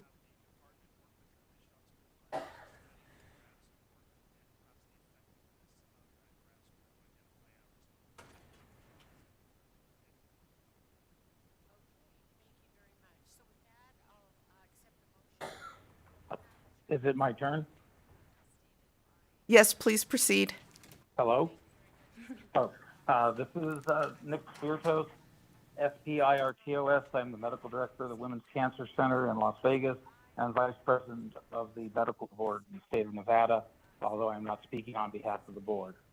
I want to make sure it's understood that this bill is much more than just regarding the raising of the positions, but also, as previously said, for mid-level providers who, under supervision of physicians, currently provide a great deal of services to rural and underserved areas. This bill also eliminates the need for the attorneys to even get an expert to provide an opinion that indeed malpractice has even taken place. It also eliminates, by raising the cap to $2.5 million or 7x for the current rate, without the justification except for it is most likely to be tolerated. I would be actually much more supportive of a raise that went along with the CPI of 2.5%, which would put it in the range of $500,000 to $550,000, even though physician fees started at $36 a unit in 1998 and currently is $33 a unit in the state of Nevada. We do have physician shortages, regardless of what Mr. Watkins says. We cannot schedule we have a dearth of anesthesiologists. UMC does not have cardiac surgeons working full-time at their trauma center. We have to have locum tenens come in and work at UMC in cardiac surgery. The $2.5 million apparently would be attached to every physician named, and unlike what Mr. Watkins says, that would actually lead to be having more physicians named in the suit, because the current law says $350,000, regardless of the number of named parties. That has been eliminated in the current bill, and as a result, every person could be liable up to $2.5 million, despite the fact that our insurance policy is only up to $1 million. Therefore, Sir, I need you to wrap up your comments. It's a severe disincentive to recruiting and keeping physicians in Nevada. Thank you very much. Thank you.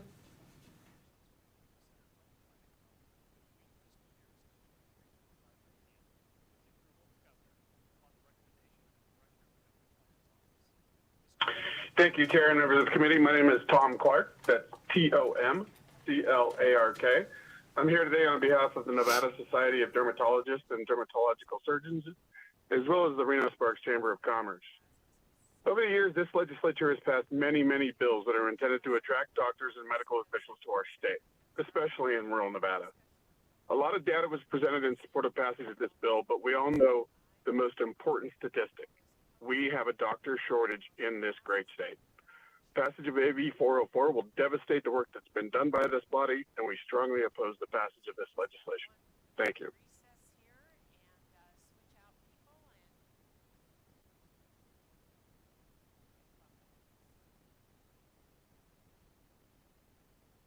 Good morning, Chair and members of the committee. My name is Greta Seidman, Greta Seidman. I serve on the Vegas Chamber's Government Affairs Committee. The Chamber believes that this legislation will exacerbate existing doctor shortages and is opposed to this bill. It will also result in doctors leaving Nevada and will be more challenging to recruit doctors to the state, causing a crisis in the state's healthcare system. This bill will not help Nevadans and their families, but instead will reduce healthcare access and care in our state. We urge this committee to not support AB 404 and stand in opposition. Thank you.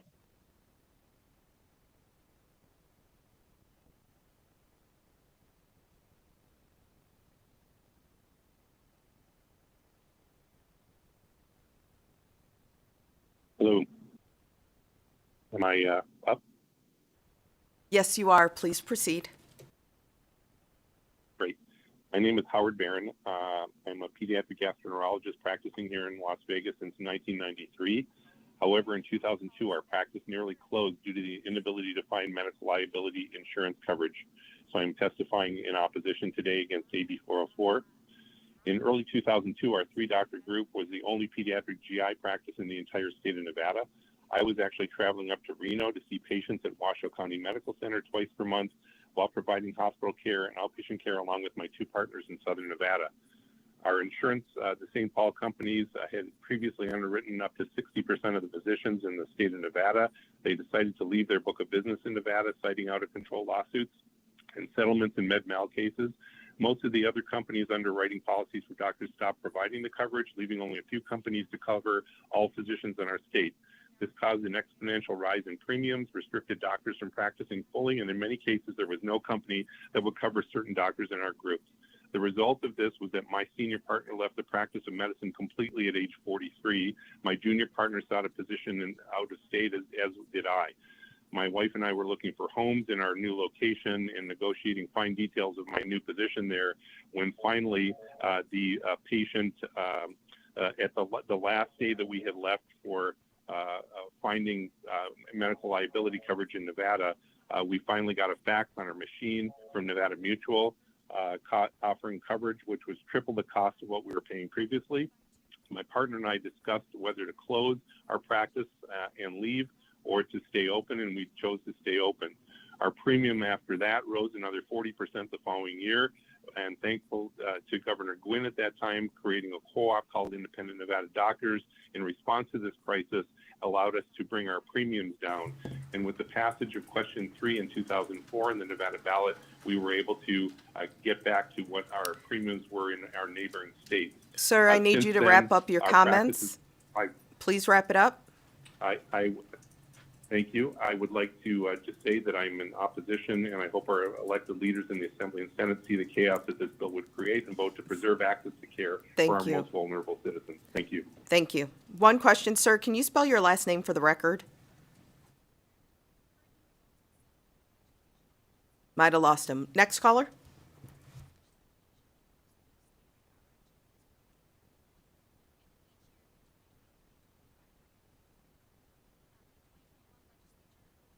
Hi, my name is Rachel Rizzi, and I am speaking on behalf of the Nevada Independent Insurance Agents as a licensed independent agent who actively places medical malpractice insurance in Nevada as well as several other states throughout the country. While I echo several of the comments already made, I would like to address the question about rate increases for medical malpractice. The rating structures are complex, and the biggest driver of these rate increases is frequency, not always severity. Frequent claims are being driven by the lack of staff and the same business stressors that other sectors are experiencing. According to the National Association of Insurance Commissioners, the combined industry loss ratio for medical malpractice for 2019 was 79.94%. That means for every dollar in insurance premium the carrier charges, they're spending nearly 80% of that on claims cost, most of which is spent on defense and settlement.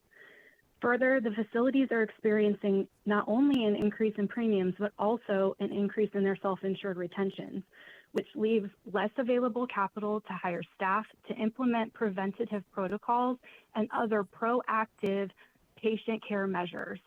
To say that hospitals are not being held accountable is untrue. To say that carriers are making 90% profit is incorrect. To say that there are no facts that back up how this legislation will negatively impact Nevada based on our history is categorically false. I encourage the members of this committee to reach out to the Nevada Independent Insurance Agents for the insurance perspective and facts as they consider this bill. We are opposed to passage as it is currently written. Thank you. Thank you. Broadcasting, this will be our last caller.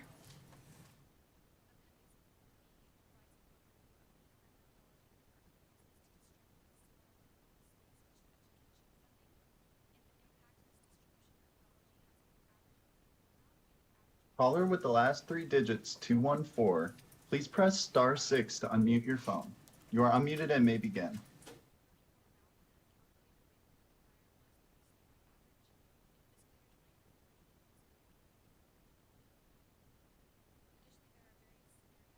Again, caller with the last three digits 214. You are unmuted on our end, but we cannot hear you. Sorry about that. My name is Dr. Laura Drucker, Lauradrucker, representing the Nevada Psychological Association. We are in opposition to AB 404 as it applies to behavioral health care providers, including licensed psychologists. There are approximately 600 psychologists in Nevada, and we rank at the bottom in the nation for the number of providers per capita. By increasing penalties, time periods for legal action, and incentives for legal action, the cost for psychologists doing business in the state of Nevada is likely to increase. It is already difficult to recruit and retain providers in Nevada. We don't need more barriers to providing mental health services. We need fewer. Thank you. Thank you so much. With that, we will then open up testimony in neutral. Please keep in mind that a testimony in neutral is in fact what it says, neutral. That means you are neither supporting or opposing the bill, but you're just speaking to the actual characteristics or functions of the bill or administration. With that, if there's anyone here in Carson City that would like to testify in neutral.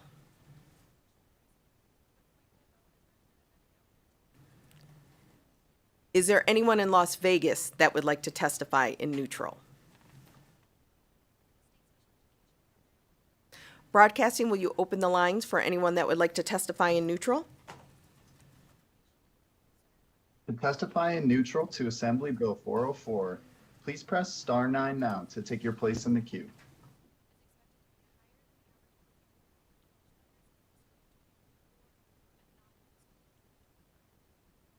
There are no callers choosing to provide testimony in neutral at this time. Thank you so much for that. We all appreciate when people understand what neutral means. With that, I will close testimony on Assembly Bill 404 and welcome Mr. Watkins back up for any final remarks.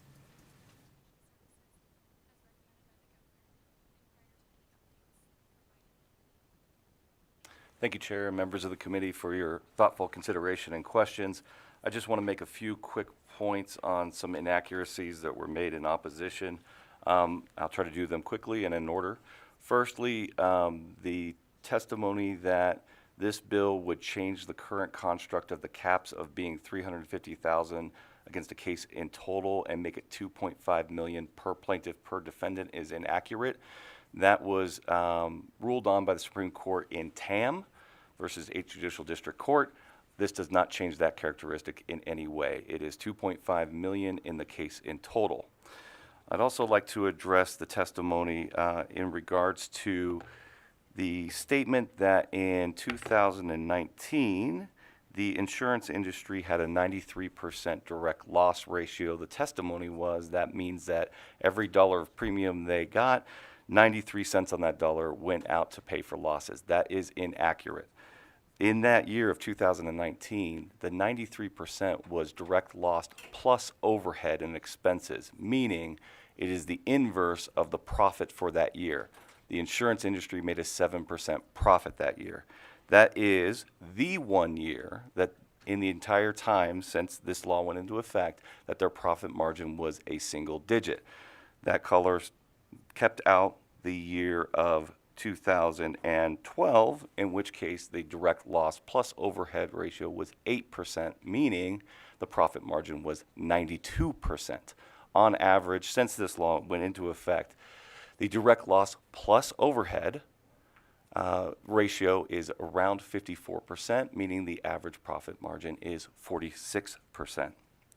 I also want to make some clarifying remarks into my own testimony as I was speaking off the top of my head in regards to the caps of our surrounding states and the uncapped and some clarification in regards to questions. Arizona is an uncapped state. Washington is an uncapped state. Wyoming is an uncapped state. Oregon, despite the question, is an uncapped state in regards to medical malpractice. They do have a cap on all wrongful death actions of any kind, whether a car accident or medical malpractice, of the amount of $500,000. By comparison, in regards to the recruitment and retention of doctors, If we look at specialties, the ranking of Oregon is 26, the ranking of Washington is 27, the ranking of Arizona is 31. The capped states of Idaho, Nevada, and Utah are 51st, Idaho, Nevada 49th, and Utah. If we were to then look at primary cares, Oregon, the capped states of Idaho, Nevada, and Utah are last, second to last, and third to last. Oregon and Washington are 23rd and 25th, and Arizona is 41st.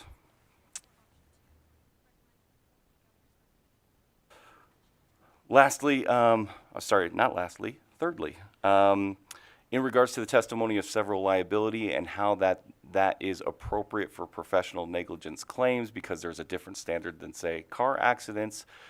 While that is true, there is a different standard for professional negligence. Several liability does not apply for all professional negligence. Lawyer professional negligence, CPA professional negligence, financial professional negligence, none of them have several liability and have the increased standard of care that you must prove. So it is truly a unique situation that's created in protections for the industry. And I also want to address the testimony about what the lawyer's fees would mean. Just quickly, the limitation on one side, one party being limited on what they can pay attorneys, but the other side not having a similar limitation seems extremely inequitable. No bill, no opposition proposed that we limit what doctors or hospitals or insurance companies can pay to lawyers. So they have access to the best and brightest, but the limitation to the plaintiffs limits their access to justice through the number of lawyers willing to accept these types of cases. And lastly, and most importantly, let's remember that we are dealing with real people whose rights were taken away. Their constitutional rights were taken away. The Seventh Amendment right to a jury trial to determine what their damages are, what the value of their life is, was taken away in order to standardize and make stable an insurance market. And what did that insurance market do with that stabilization? They put the money in their pocket and did not pass it down to the doctors. That is what happened, and it is time that we restore those constitutional rights back to those victims. Thank you. Thank you so much, Mr. Watkins. With that, I will go ahead and close the hearing on Assembly Bill 404. We are going to take a 6-minute recess, meaning we will begin promptly at 10 a.m. for our next hearing.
All right, it is 10 a.m. If everyone can make their way back into the room and shut the door, please.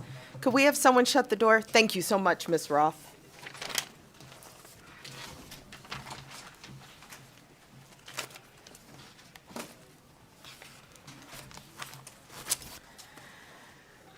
And before we begin this bill hearing, again, I want to thank the family for coming and for waiting patiently. I also know that's a lot to sit through, so thank you so much for that.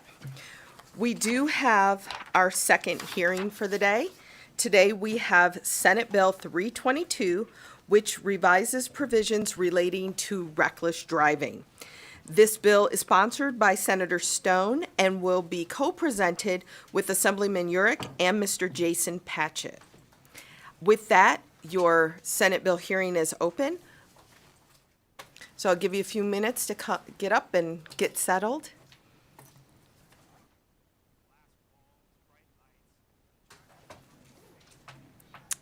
And then when you're ready, please proceed. Thank you, Chair. I hate to add to the weight and gravity of what was already a difficult morning with another emotional and difficult and weighty bill, but we are ready to proceed now with SB 322. I'm sorry. Yes.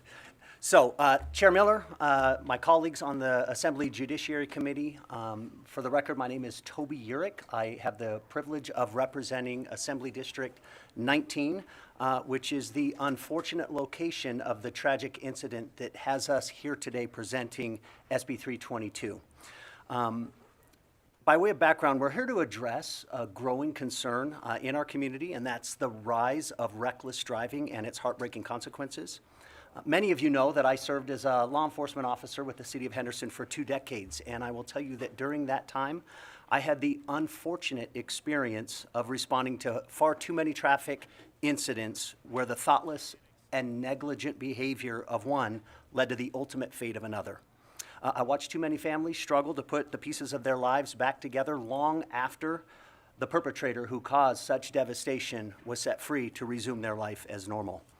I want to begin and acknowledge the distinction between the inherent risk of accidents that can occur in the normal course of driving and those that occur when an individual intentionally chooses to engage in reckless and criminal behavior. This is not like when, or unlike when someone chooses to drink and drive, and there's an increased risk of substantial bodily harm and death because of a conscious choice to engage in dangerous conduct. And that brings harm to another, and it is this type of behavior that we are addressing today. We have all heard the statistics, and you will certainly hear some more today in the testimony, but unfortunately, I want to point out, these are not just numbers. They represent real people who have real loved ones and who are left to grieve their devastating loss. One such tragedy is the story of 13-year-old Rex Patchett, who was struck and killed as he rode his scooter in front of his school by a reckless driver. The driver, who had been going more than 90 miles per hour at the time of the collision, was recently sentenced to the maximum of 6 years in prison, but could serve as few as 2 years before being eligible for parole. This is unacceptable. It's painful to the victim's family, who deserves equitable justice for their loss. We must take action to prevent such tragedies and to deter intentional reckless driving by increasing the penalties for this irresponsible behavior. And this is the purpose of SB 322. And so, Chair, with your permission, I'm going to hand it over to my colleague, Senator Stone, who will then have some brief remarks, and then we'll let Mr. Patchett share his story, and then Mr. Stone will walk us through the bill. Thank you, Assemblyman York. Good morning, Chair Miller and Vice Chair Marzola and the esteemed committee members. I am Senator Jeff Stone, representing District 20, that I share with Assemblyman Urick and Assemblywoman Gallant. This bill was written in response to a horrific incident in my district in the city of Henderson, where 13-year-old Rex Patchett was innocently walking in a school zone when an irresponsible, reckless driver who was driving almost 100 miles an hour and lost control of his car, striking Rex Patchett and killing him instantly. Rex's father, Jason, who is here with us today with his lovely wife, Mrs. Patchett, reached out to me immediately after I got elected. In fact, he was my first correspondence with anyone in the district, and painfully gave me the details of this horrific accident. When I found out that the perpetrator was sentenced to 1 to 6 years and may only serve 1 year in prison, we all concluded that the punishment doesn't match the crime. This bill increases the penalty to 1 to 10 years if a person is driving over 50 miles an hour above the speed limit posted, or if it occurs in a school zone or a pedestrian zone. I'd like now to introduce Mr. Jason Patchett, and after he concludes his presentation, I will briefly go over what the bill contends to do. Please, if I may, Madam Chair, introduce Mr. Jason Patchett. Good morning, Madam Chairwoman and members of the Judiciary Committee. My name is Jason Patchett.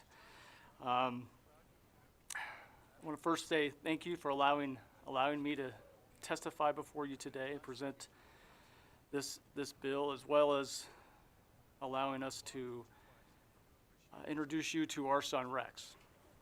I have a picture of Rex here. This is Rex Patchett, and I'd like to introduce you to our son.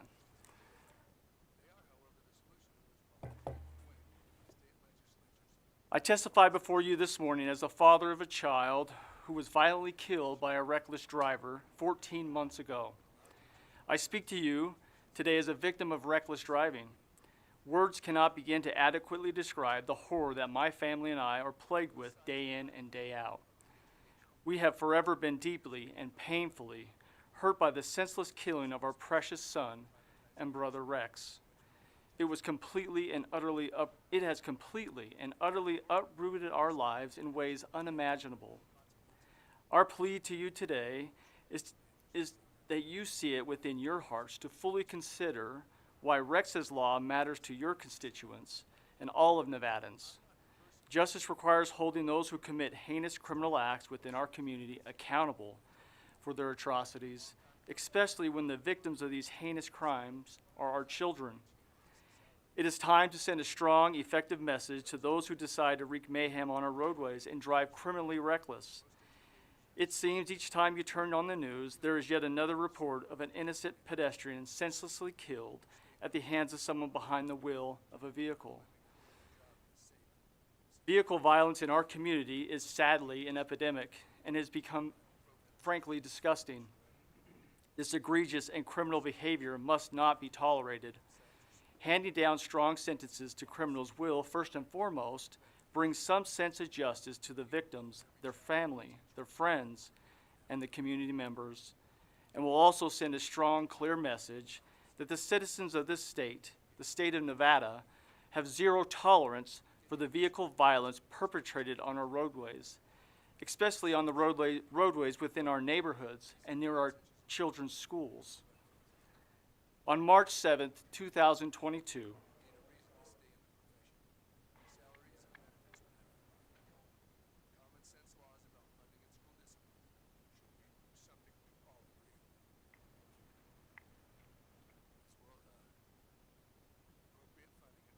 our 13-year-old son, Rex Patchett,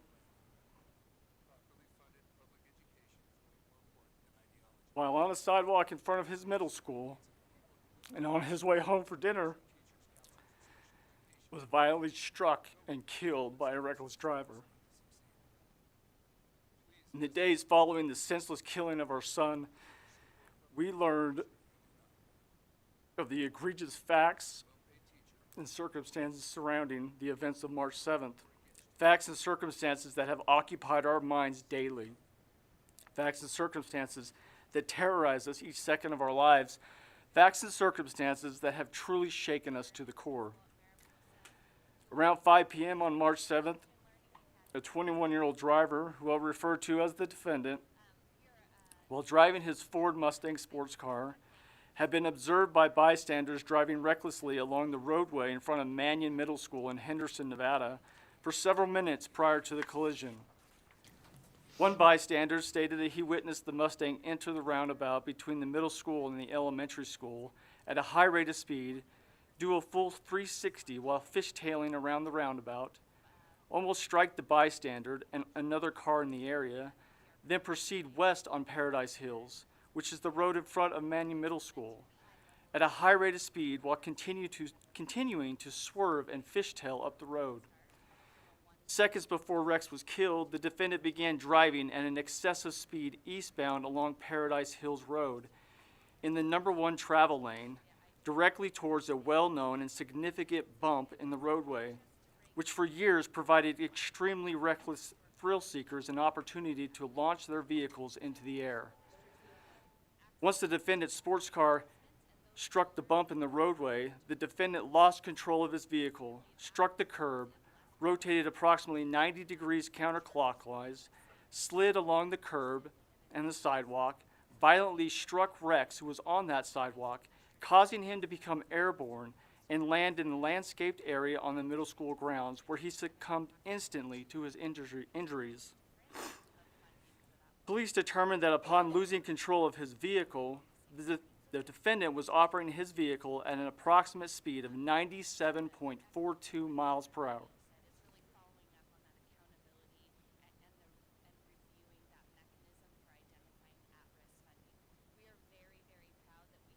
Yes, 97.42 miles an hour.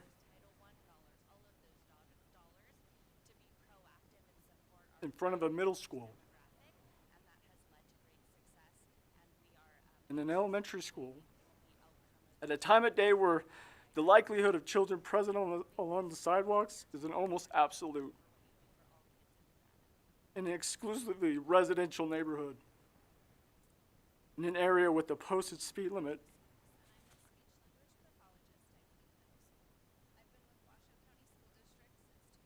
of 35 miles an hour, almost 3 times the posted speed limit in the area.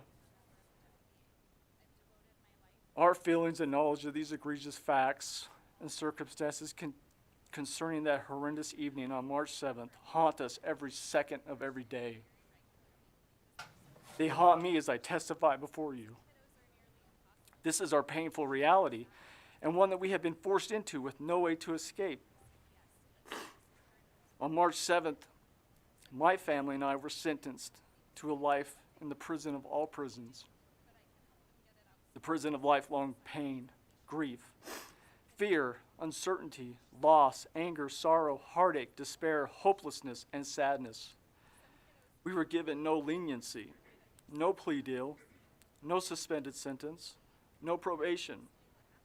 No, we were given absolutely nothing to save or pardon us from the hellish consequences of the defendant's actions on March 7th. No, we are forced, through someone else's selfish and criminal choices,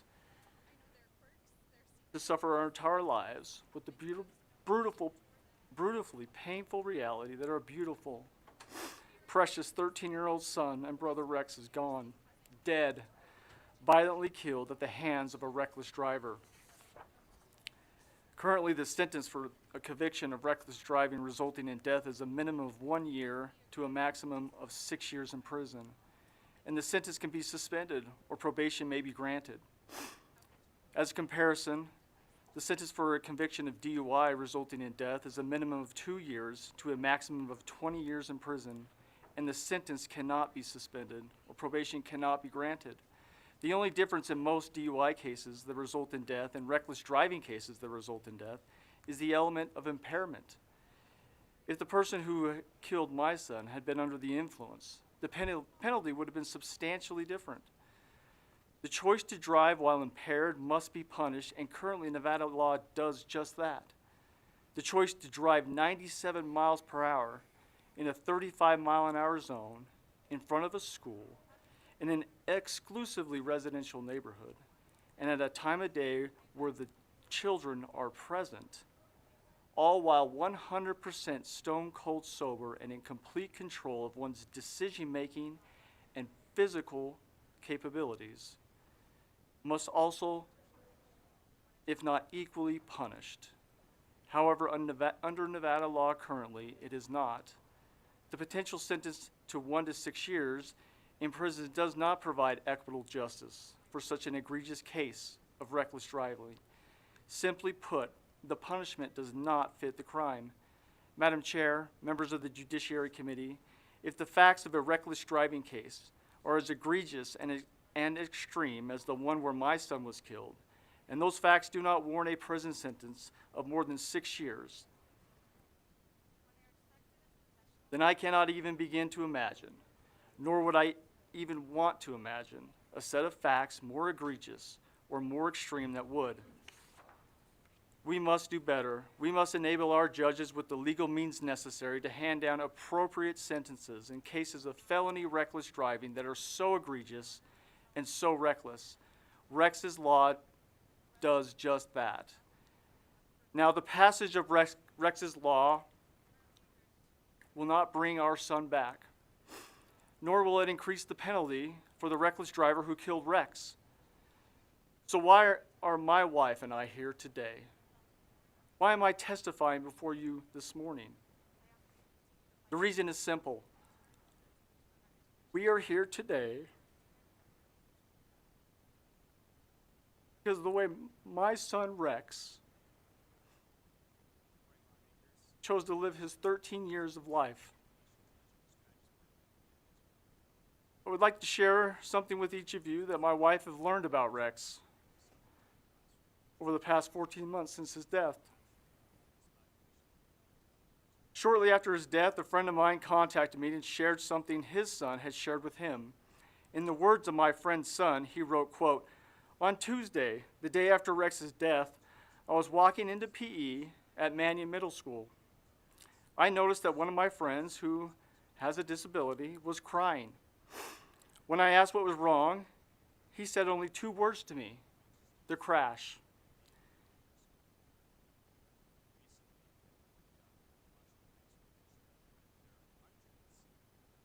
It immediately hit me. He was one of Rex's many good friends. As we continued to walk into the locker room, I told him how Rex was an amazing kid. He turned to me and said, he was my only friend when I came to Mannion. He then told me how Rex had become one of his best friends he had at school and how bad he missed him. Anyways, the main idea I'm trying to get across is Rex is a great person and friend who has impacted the lives of many people." Close quote. About a month ago, I received a direct message on social media from someone I don't know personally, but whose daughter happened to know my son Rex. This individual shared with me the following quote: "My oldest daughter was in the same grade as Rex, and she was going through some puberty-related awkwardness in the 8th grade. A ton of the other kids would call her names and make fun of her. Most of those kids were in Rex's circle of friends, but she would tell me how each time Rex would always jump on them and tell them to leave her alone and that stuff wasn't cool or right. That would always make me smile, knowing someone was helping to protect her at school." Close quote. You see, Rex lived his life helping those around him, whether it was being a friend to those that needed one or standing up and defending someone because it was the right thing to do. Rex was selfless and truly lived to help other people. Rex's law is our family's effort to continue Rex's legacy, to help other people. This bill is about mitigating an existential threat that plagues our communities by stiffening the penalties for extremely reckless driving. This bill is about standing up for the countless victims of reckless driving and providing equitable justice for them. It is about helping the next family that will unfortunately find themselves in our shoes. This bill is about our families, our friends, our neighbors, and all our fellow Nevadans. Let us continue Rex's legacy and pass Senate Bill 322, Rex's Law. Let's do it for Rex. Thank you, Madam Chair, and thank you, members of the Judiciary Committee. Thank you, Madam Chair. Jeff Stone for the record again, and thank you, Jason, for your testimony. And we really appreciate you and your lovely wife being here today to talk about Rex and ensuring that hopefully no other family has to go through what you've experienced, a nightmare. Madam Chair, if I may, I'm just going to briefly talk about the mechanics of the bill. We struck sections 1 and 2 from the bill. In section 3, subdivision 9A, we retained the current 1 to 6 penalty for all cases except those covered by section 9B. In section 9B, we have a new penalty of 1 to 10 for those offenses that involve a speed of 50 miles an hour over the speed limit, or those that occur in a school or pedestrian safety zone. The remainder of the language in section 3 was struck. In section 3.9B, the modification allows for people convicted under this section to continue to be eligible for probation at the discretion of the judge. Today with us, we also have Aaron Breen, Director of the Road Equity Alliance Project, which is part of the Transportation Research Center at UNLV, who will testify in neutral from the Grant Sawyer building. And to keep things kind of tight, we are going to allow her and us to answer any questions that you may have at this time. And thank you again for the opportunity, Madam Chair, to present Rex's Law. Thank you so much for the presentation, and Mr. and Mrs. Patchett. Thank you so much for your, I don't know if courage or bravery is the right word, or turning something so horrific into activism and justice and hopefully prevention for others. What I do know is that 14 months is extremely raw and new in a wound that never truly closes. And so I want you to know we all appreciate that. And for Rex's entire community and school community, and for the fine young man that you are raising. Thank you so much. With that, we will start with a few questions.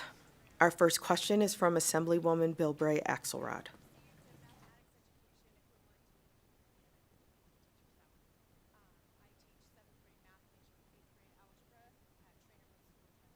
I too had Jason reach out to me right when I got into the building, and I was struck by, like Chairwoman said, your courage and your ability to take grief and turn it into activism and changing the world. And as someone who lost my brother when I was 9 years old, I will tell you that this is going to mean the world to your other children to see what you've done in Rex's name. My question was, you in here you make the distinction about being in a school zone. So I was just curious, is that because now if it was during a school day and during a school, we already have more severe penalties, is that correct? And so you're just saying, you're just adding this to an area that we are expecting that kids will be around. That's the pedestrian idea that there will be. So am I right to assume that if it was actually during the school day, the penalties were already increased? Thank you, Chair. Toby York for the record, through you to the Assemblywoman. Yes. Go direct. Thank you, ma'am. It is true that there are enhanced penalties for violations that occur just in the normal course of speeding or whatever in a school zone. It's typically double the fine and then the associated administrative fee. This particular bill, in dealing with reckless driving and the enhancement that we are looking for, would the intent is to include obviously 50 or more regardless of where you are at. But even in circumstances or situations recognizing the inherent danger of school zones at a time that the school zone would be open and active, or for example, pedestrian safety zones, which we might commonly refer to as like a construction zone or something like that, where there is evidence that there is a need to be attentive and careful because of the increased risk of danger there, that regardless of the actual speed over the posted limit, if it occurs in that zone, this enhancement would apply. Thank you. Our next question is from Assemblyman Gray. Thank you, Madam Chair. And like you, I was struggling for the word also. And the word I came up with was thank you guys for your strength. That's how you guys endure. I don't get it. And again, thank you for bringing this forward, the enhanced penalties and stuff. one thing I would like to see, and one thing I've been struggling with in my own district, we had a case similar in some ways. It was actually a DUI, a guy with multiple convictions, killed a young lady and horribly changed her sister's life in a lot of ways. He was, like I said, drunk, not his first time, and he got more years. But the thing that struck me is he went directly to camp. He is out in beautiful eastern Nevada at a work camp, never knowing what it is to be a prisoner behind bars. And even being a prisoner behind bars, you'll never understand what it is to be a parent and lose your child, something like that. And one thing I'd like to see in all of these cases is some kind of mandatory minimum behind bars. I don't have a problem with the work camp, but the work camp should be a reward for good behavior and moving out and getting you to transition you back to a community. So didn't see that in your bill, and I don't know if it's too late at this point to add that in there, but I think they need to know what it is to be an inmate, not just, a camp, somebody who's out at the camp. And I don't mean for the camp to sound like it's a, like a summer camp, but it's nowhere the same as being a general population in a prison. Thank you, Jeff Stone, for the record through the chair. Please go direct, Senator. Thank you, Assemblyman, for those comments. Let me say that we wanted to see some punitive time, and we also know that we have to get this through the legislature. And so I really appreciate Mr. Pirro from Public Defenders and John, who's here from the Deputy DAs. I think he's here today. We brought them all into a room and said, okay, we have this problem. How can we get to a punishment that is more than what is typically on the books? And so they all came to the conclusion that they felt we could get this passed through the legislature, 1 to 10, but understanding that there's what's called the 40% rule. That's going to address the minimum sentence. So let's assume the judge gives a maximum sentence of 10 years, the minimum would be 4 years. So if it's 4 years and 10 years, you're looking at a 66% increase in the punishment, which can come down should Rex's Law come into law. And I felt that was comforting to the Patchett family, and that's why we came up with this punishment. Thank you. Our next question is from Assemblywoman LaRue Hatch. Thank you, Chair, and thank you both for being here. I think as a fellow parent, this is hard for us to even sit through. I can't even imagine what you have lived through, and so I too thank you for continuing to advocate. I am going to ask a policy question. So my question is similar to my colleagues of, it was mentioned that DUI is a 2 to 20 with no potential for parole. I think you kind of touched on the compromises that went into that. And so I was just going to ask if there was a consideration of making it the same, if that's where you started and then you got to this, or what that process was. Yeah, again, we wanted to shoot for the sky. I mean, what is a life worth? But again, we sat down with the Public Defenders Association, the Deputy District Attorneys Association, and we said, what can we accomplish and make it through the legislature? And these were the punishments that they said that the public defender would not come up and oppose, that I believe, would remain neutral, and the district attorneys could get behind. And so that's how we find ourselves here today. Do I wish we could have made it more? Absolutely, I do. But I also want to make sure that we ensure that we have Rex's Law, that we memorialize Rex, that his life had, of course, tremendous meaning, but it is really going to be symbolic now in the NRSs, that it was Rex that made it possible so that hopefully other families won't have to endure the pain and suffering that this family is going to have to endure for many years to come.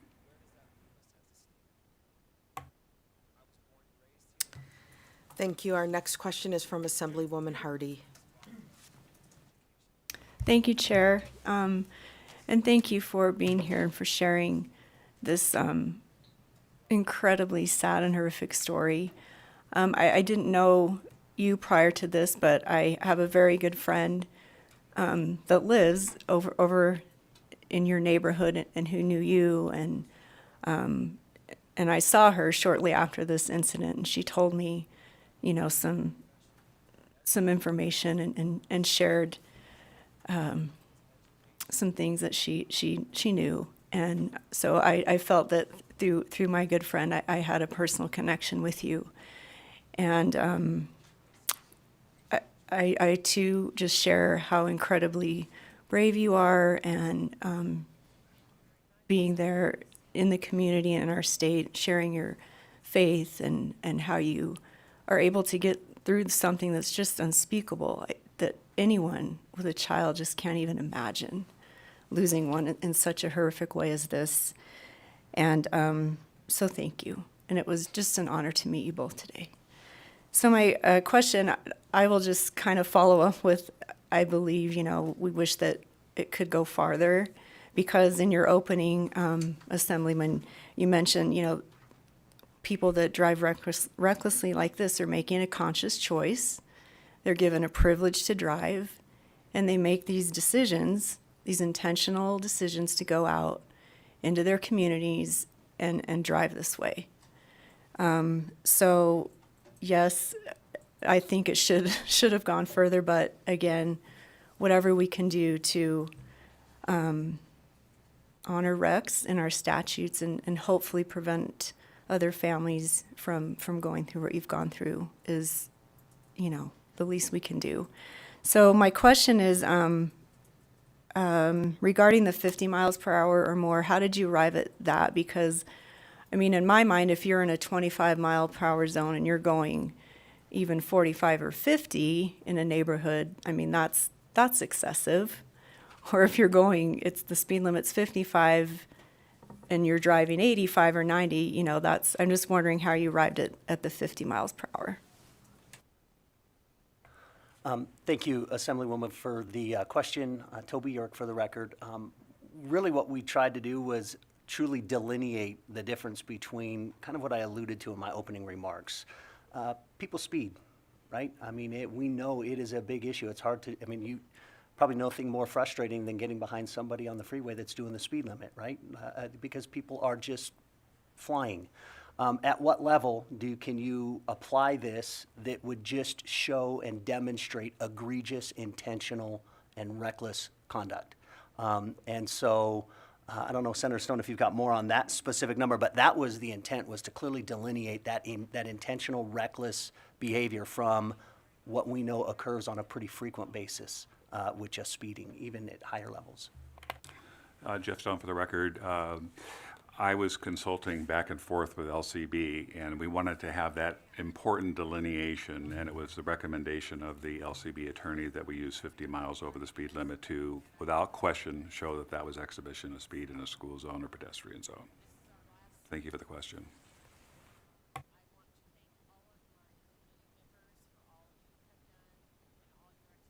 Thank you. Our next question is from Assemblywoman Cohen.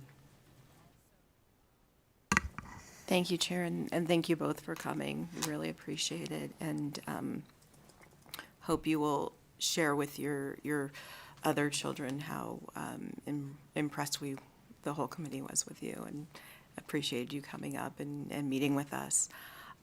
So I was going to ask about the 50 miles an hour, but since my colleague already asked about that, can I ask, and Assemblyman York, I'm guessing you have the answer to this, and if not, I'll ask legal or I'll get it another way. But can you tell us, although it's not part of the bill, in a situation where someone has this egregious speeding in a school zone or a safety zone and there isn't an accident, but they're thankfully stopped by an officer and ticketed, what are those penalties like?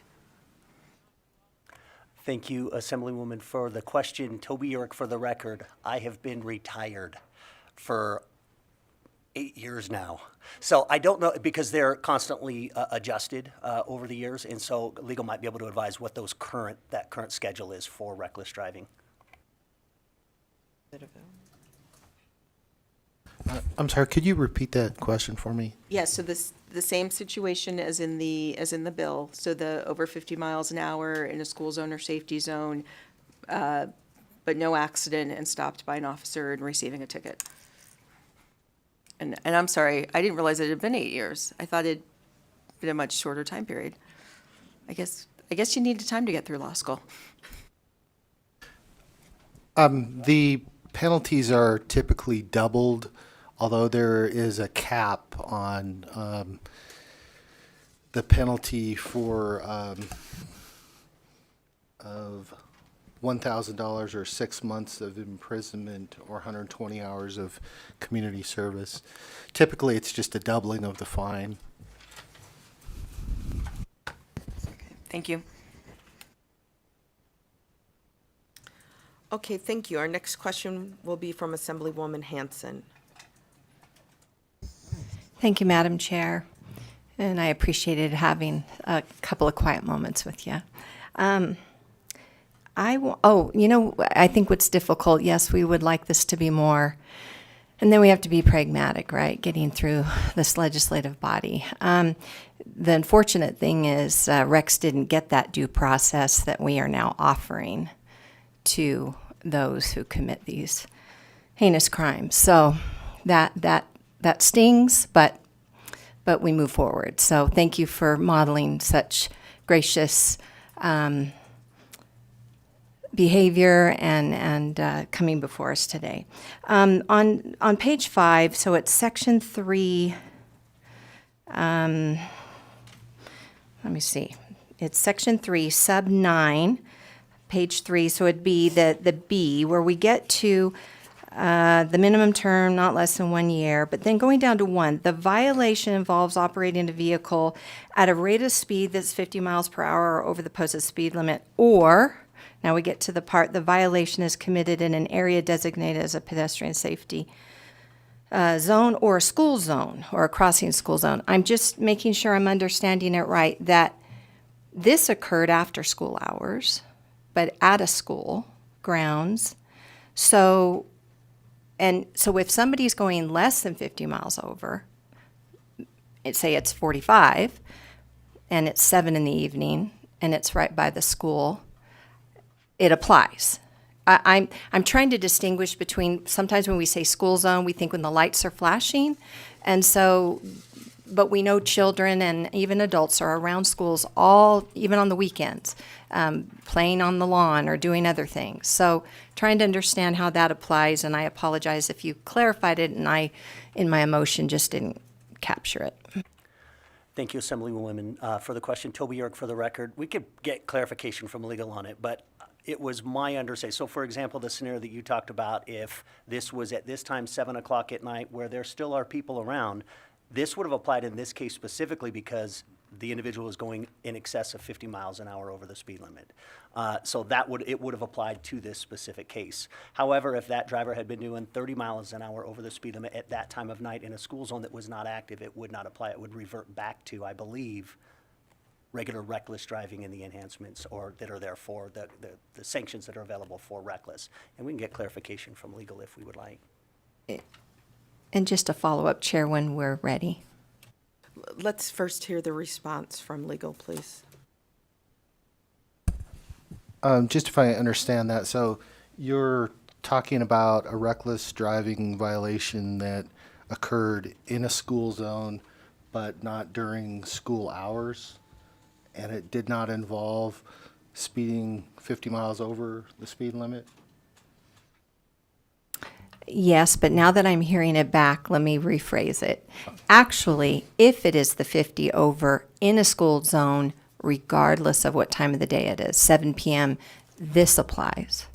I get it now. We have existing statute to capture under 50, but it's if it's 50 or over, even outside, like 7 o'clock at night, 5 p.m., I think, or whenever, that's what this is going to handle. It doesn't mean when school is in, when we say school zone. Does that help any? That's correct. Either 50 miles over the speed limit or a school zone or pedestrian safety zone.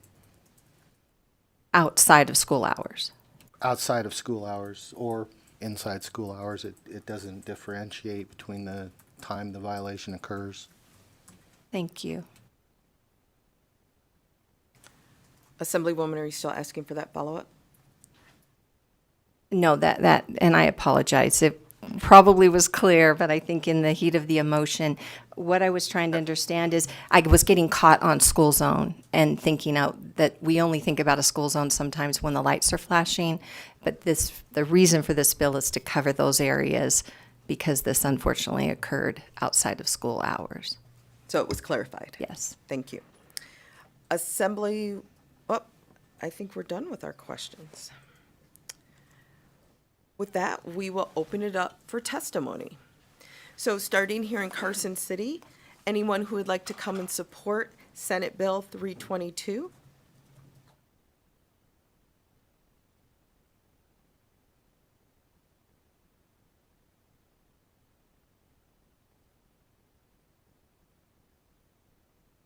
Thank you, Chair and members of the committee. For the record, Mike Cathcart, C-A-T-H-C-A-R-T, representing the City of Henderson. The city is in support of more appropriate penalties for reckless driving that results in these types of tragedies. The city humbly asks that SB 322 move forward and become the law of the state. Thank you.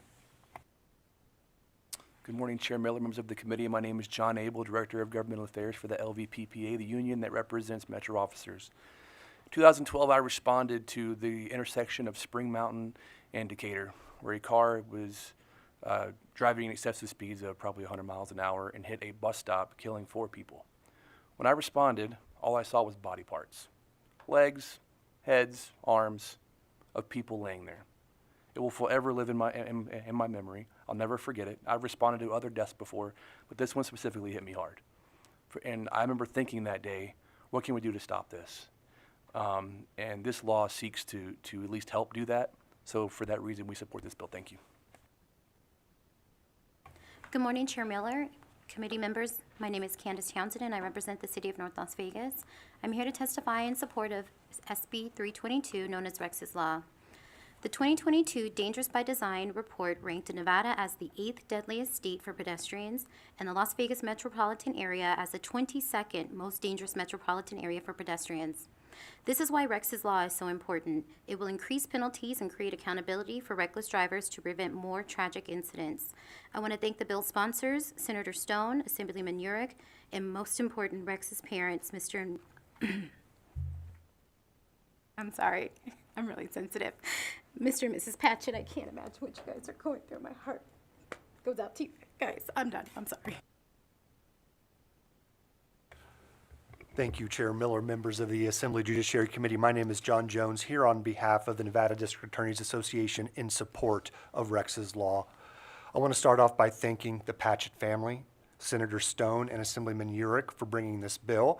As has been testified to, it is a compromise piece of legislation that does increase the penalty for reckless driving that occurs in these various zones significantly.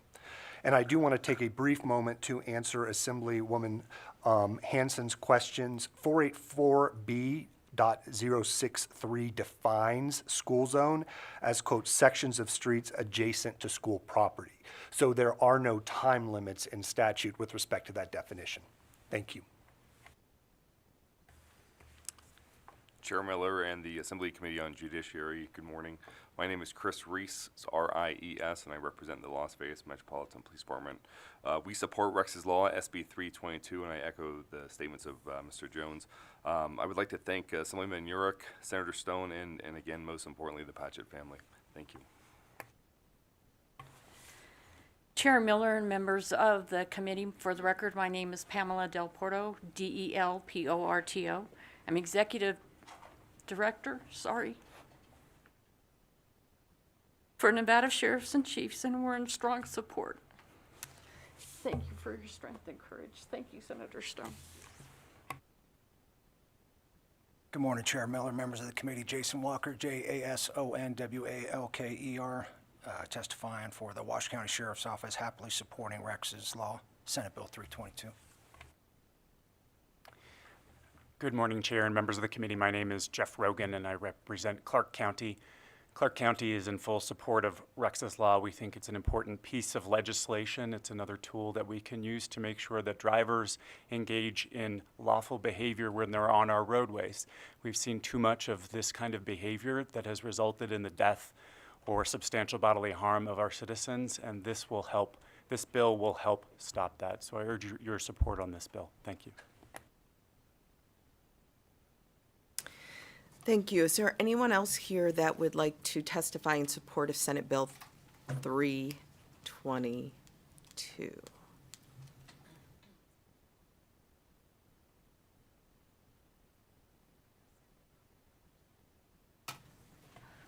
Good morning still. Yes, Patricia Haddad, Director of Government Relations for the Clark County School District, to share our support for SB 322. For most of us, the most high-risk activity we take part in each day is traveling from point A to point B. Unfortunately, these risks pose dangers for our students and our educators at campuses each day. The loss of Rex was devastating for our entire CCSD community, and it is a reminder that we must continue to do everything in our power inside and outside school buildings to ensure the safety of kids. While we cannot bring Rex back, we can take action to prevent similar tragedies from happening in the future. Our communities must come together to prevent these community-based issues from negatively impacting our schools, school campuses, and our students. School zones are areas where children are most vulnerable, and it's crucial that drivers exercise extra caution when driving in these areas. However, too often we witness drivers who fail to slow down or ignore the safety laws in place around school zones. By increasing penalties for reckless driving around school zones, we can send a clear message that such behavior will not be tolerated. It's time for us to take a stand and ensure that the safety of our children is a top priority, because we owe it to Rex, his family, and our community to do everything we can to prevent these tragedies from occurring. Let's honor his memory by passing Rex's law and taking a step towards creating safer school zones for our children. Thank you.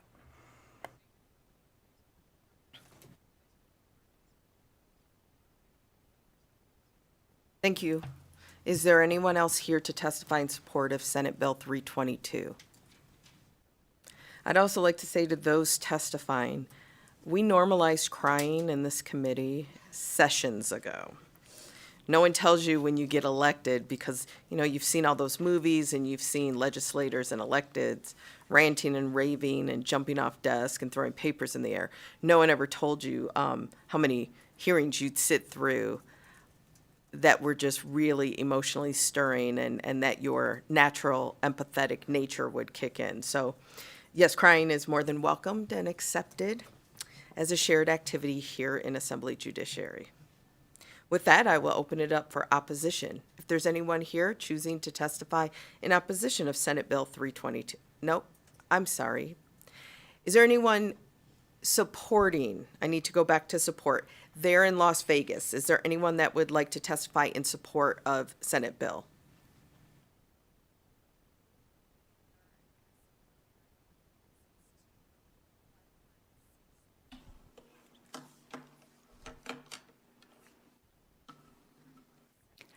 Good morning, Madam Chair and committee members. My name is Sandy Heverly, SandyHeverly. I am the Executive Director and Victim Advocate for Stop DUI. I'm here this morning on behalf of Stop DUI to lend our support for SB 322. I also want to thank Assemblyman Urick and Senator Stone for all the effort they have put forth on this particular measure. And a special thank you to the Patchett family for their, not only for their courage, but their heartfelt tenacity and strength in bringing this forward.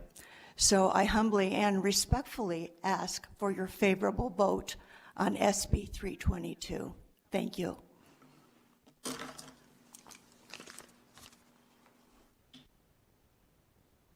Thank you. Is there anyone else there in Las Vegas wishing to testify in support? Okay, broadcasting, will you open the phone lines, please? To testify in support of Senate Bill 322, please press *9 now to take your place in the queue.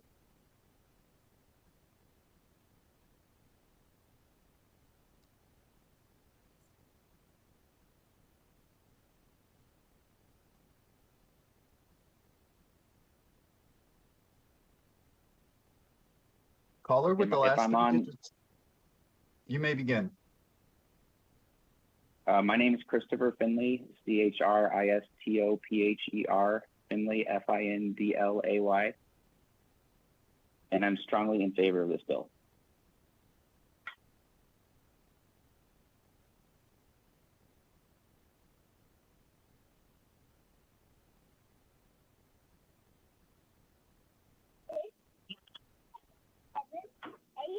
Hello, my name is Haley Gillick, Gilek. I have 4 small children and live in Henderson, Nevada. I want safer streets for our children and loved ones. I am in support of Rex's law, and I do it for Rex. Thank you.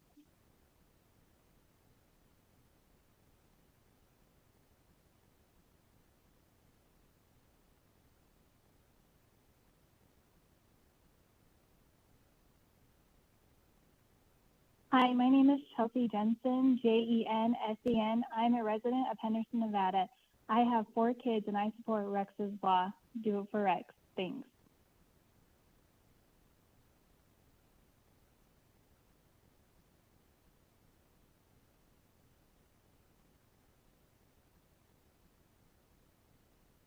Hello, my name is Derek Sutherland, DerekSutherland, and I am calling in today to voice my support for Rex's law, and I encourage you all to do it for Rex.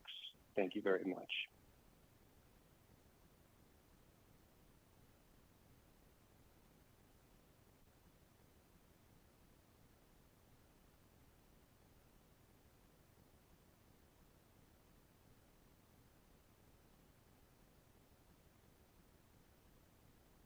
Good morning, Chair and members of the committee. This is Matthew DeFalco from Henderson, Director of Government Affairs and Community Relations for Olympia Companies. Rex's law is a crucial piece of legislation that seeks to protect our children and make our school zones safer. The tragic death of 13-year-old Rex Patchett was a wake-up call for all of us, and we must take action to prevent such senseless tragedies from happening again. By increasing penalties for reckless drivers who cause deaths in school zones, we send a clear message for the safety of children as a top priority. This law will not only hold reckless drivers accountable for their actions, but also serve as a deterrent to others who may consider driving recklessly in school zones. We owe it to our children to do everything in our power to keep them safe, and Rex's law is a crucial step in that direction. Thank you for your time.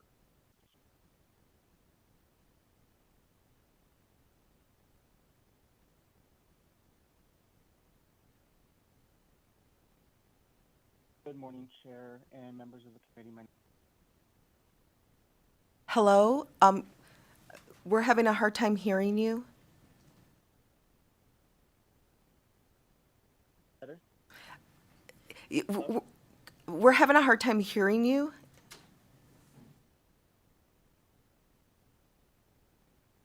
Okay. Please proceed. Okay. Yeah. Thank you, Chair and members of the committee.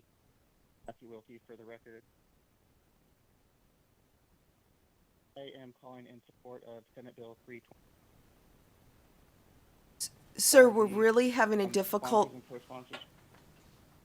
Sir, could you hang up and try to call back again? We're having a very hard time. We can barely hear you.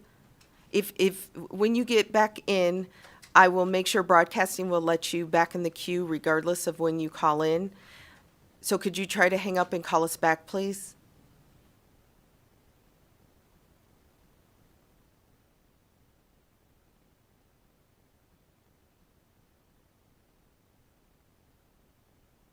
Would you like to move on to the next caller, Chair? Yes, please. And then just let that caller back in whenever he is able to connect again, please.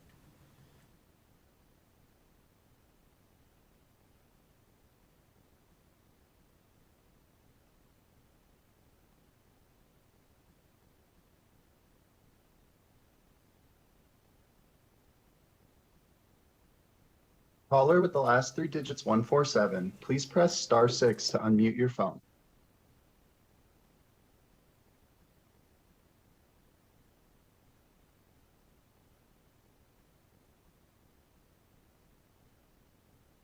Again, caller with the last 3 digits 147, please press *6 now.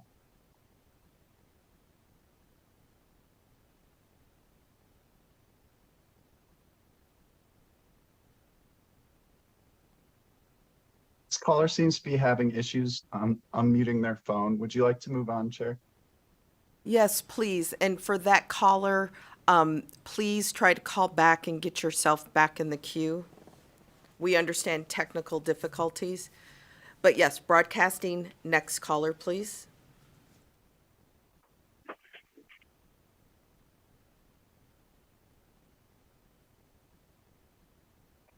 This is Denise Hafen Palmer, and I just want to say that I am strongly in favor of passing Rex's law. Thank you.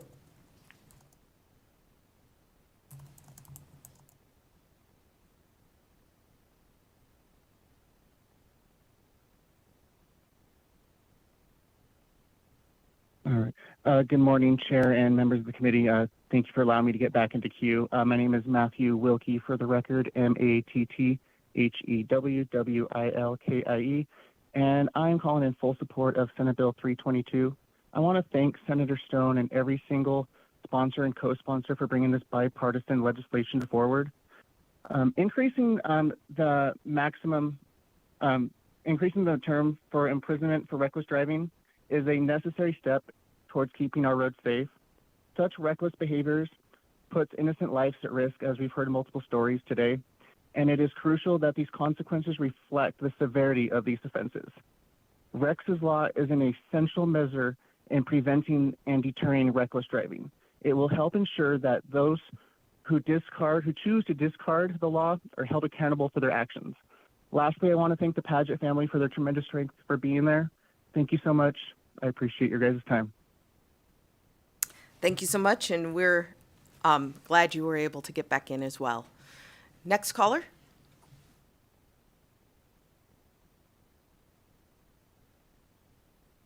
Hi, my name's Brandy Taylor. I think we owe it to our community to support this law and get it passed. I am in high support of Rex's law, and let's all do it for Rex.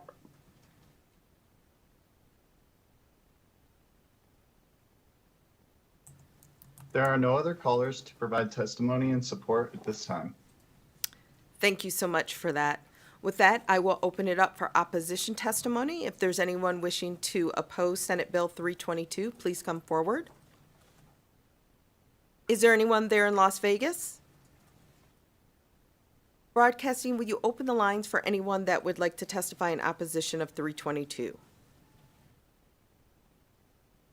There are no other callers to testify in opposition at this time. Thank you for that. Then I will open it up for testimony in neutral. If there's anyone here in Carson City that would like to testify in neutral? Anyone in Las Vegas wishing to testify in neutral?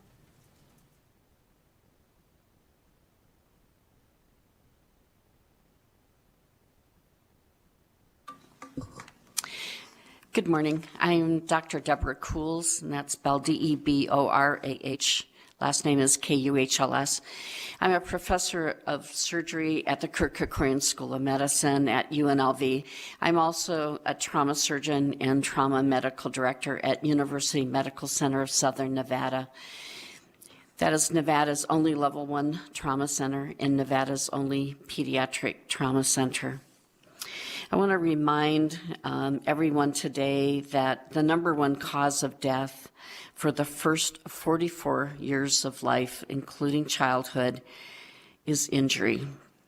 It's not a disease, it's injury. We call auto versus pedestrians crashes, not accidents. And like the background in Rex's law, most vehicular crashes involve the behavior of 1 or more drivers. I also want to testify that the publicly available death rates for auto versus pedestrian crashes is really a function of speed as well as vehicle type. But all figures have essentially a 100% death rate at 90 miles an hour. They don't go up to the speed, the exact speed in this particular case. The there's also testimony on the horrific injuries. I can attest that I've treated hundreds and hundreds of auto versus pedestrian crashes in my almost 23 years in Southern Nevada.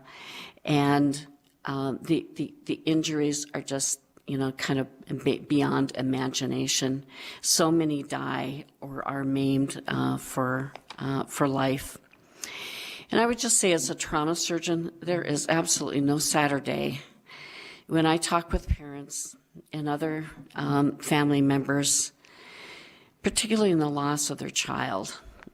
They'll come to the trauma center. They'll be waiting for myself to tell them what happened. And their child was normal at breakfast that morning. And now I have to tell them that despite our best efforts, that child is dead. Doctor, this child died at the scene. Doctor, I need you to wrap it up, please. Yes, and that is the end of my testimony. I really want you to consider my testimony making the right decision for the citizens of our state. Thank you so much. Thank you. Good morning, Madam Chair, members of the Assembly Judiciary Committee. For the record, my name is Erin Breen, E-R-I-N, B as in boy, R-E-E-N. I am the Director of the Road Equity Alliance Program in the Transportation Research Center in the College of Engineering at UNLV. I'd like to thank Senator Stone and Assemblyman Urick for inviting me today to provide you with some background information on SB 322, Rex's Law. I wish I could tell you that Jason Patchett was the first parent that I'd met whose child died because of reckless driving. I wish Jason were the first parent of a young person that I'd worked with whose child had died on a sidewalk because of reckless driving, but sadly that would not be true. Speed, as I'm sure you know, is one of the top 2 causes of fatal crashes in Nevada. Impairment is the other. In fact, I was concerned that many would feel that reckless driving was covered already under impaired driving, and that's why I thought it was so important to bring you some data today about our state as it pertains to reckless driving.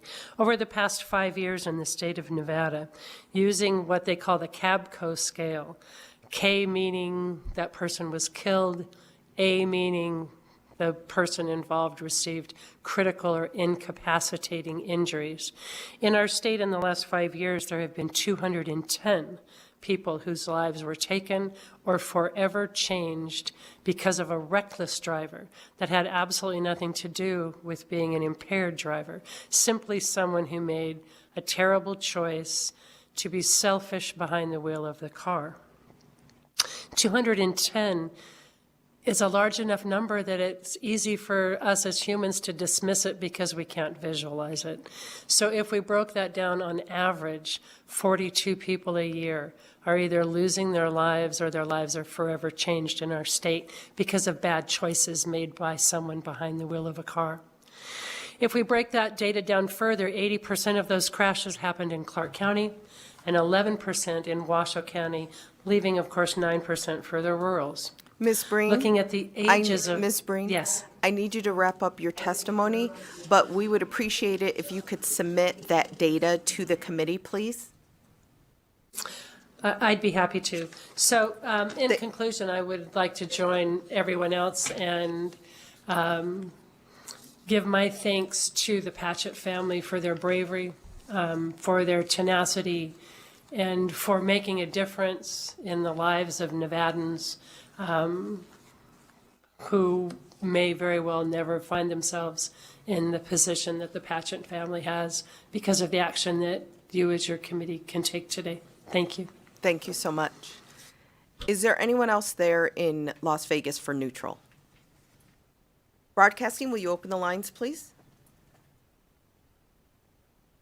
To provide testimony in neutral of Senate Bill 322, please press star 9 now to take your place in the queue.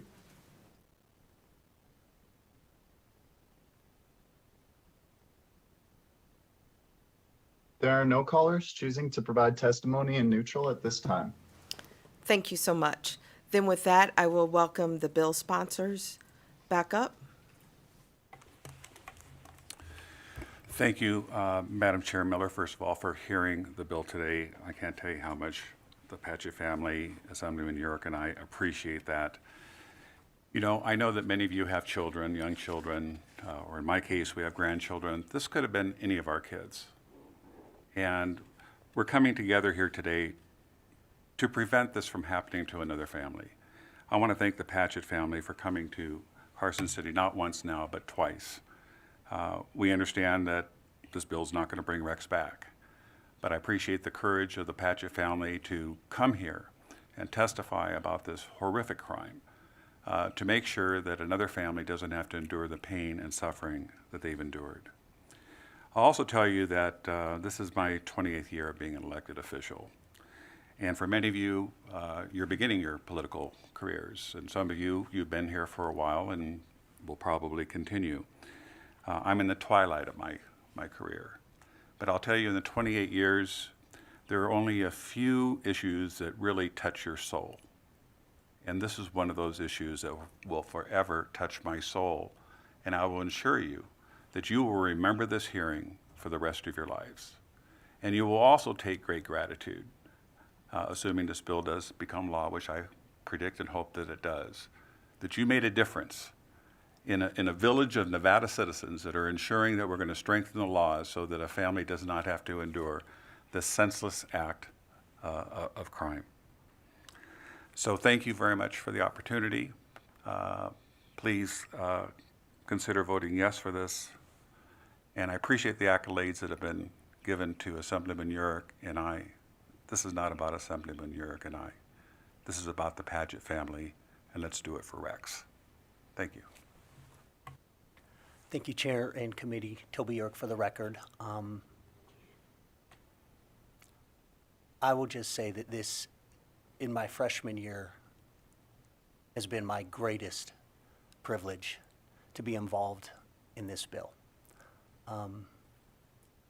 When Mr. Patchett reached out to me initially, and I'd found out that he had spoken to Senator Stone, we immediately got together and knew that there was something that had to be done. And I wish I never had to be here to present this type of bill, but I am humbled and I'm grateful for the opportunity to work with the Patchett family. And I appreciate this committee's willingness to recognize the courage that it took for them to leverage this horrible incident to impact other lives for good.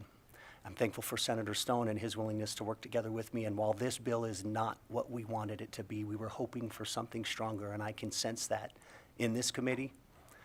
This is where we're at, and we encourage your support of the bill. Thank you. Thank you so much. And thank you so much to the Patchett family again.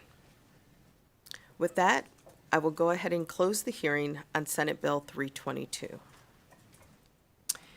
Our final order of business today is public comment. Again, those in the public will have up to 2 minutes to make a comment pertaining to something under the purview of this committee, but not related to the two bills that we heard. Is there anyone here in Carson City that would like to make public comment? Is there anyone in Las Vegas that would like to make public comment?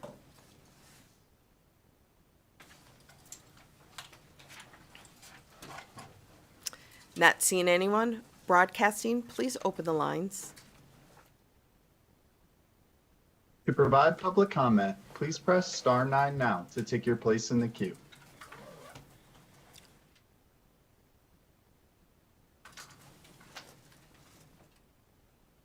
There are no callers choosing to provide public comment at this time. Thank you so much. Then I will go ahead and close public comment. Members, thank you for, I don't want to say it's an exhausting morning. It's our job. This is what we signed up to do. But thank you for your engagement and your questions and your consideration. With that, I will let you know that tomorrow morning's meeting has been canceled. So the agenda says it's canceled, but I will see you all back here in this room at 8 a.m. on Thursday morning. With that, this meeting is adjourned.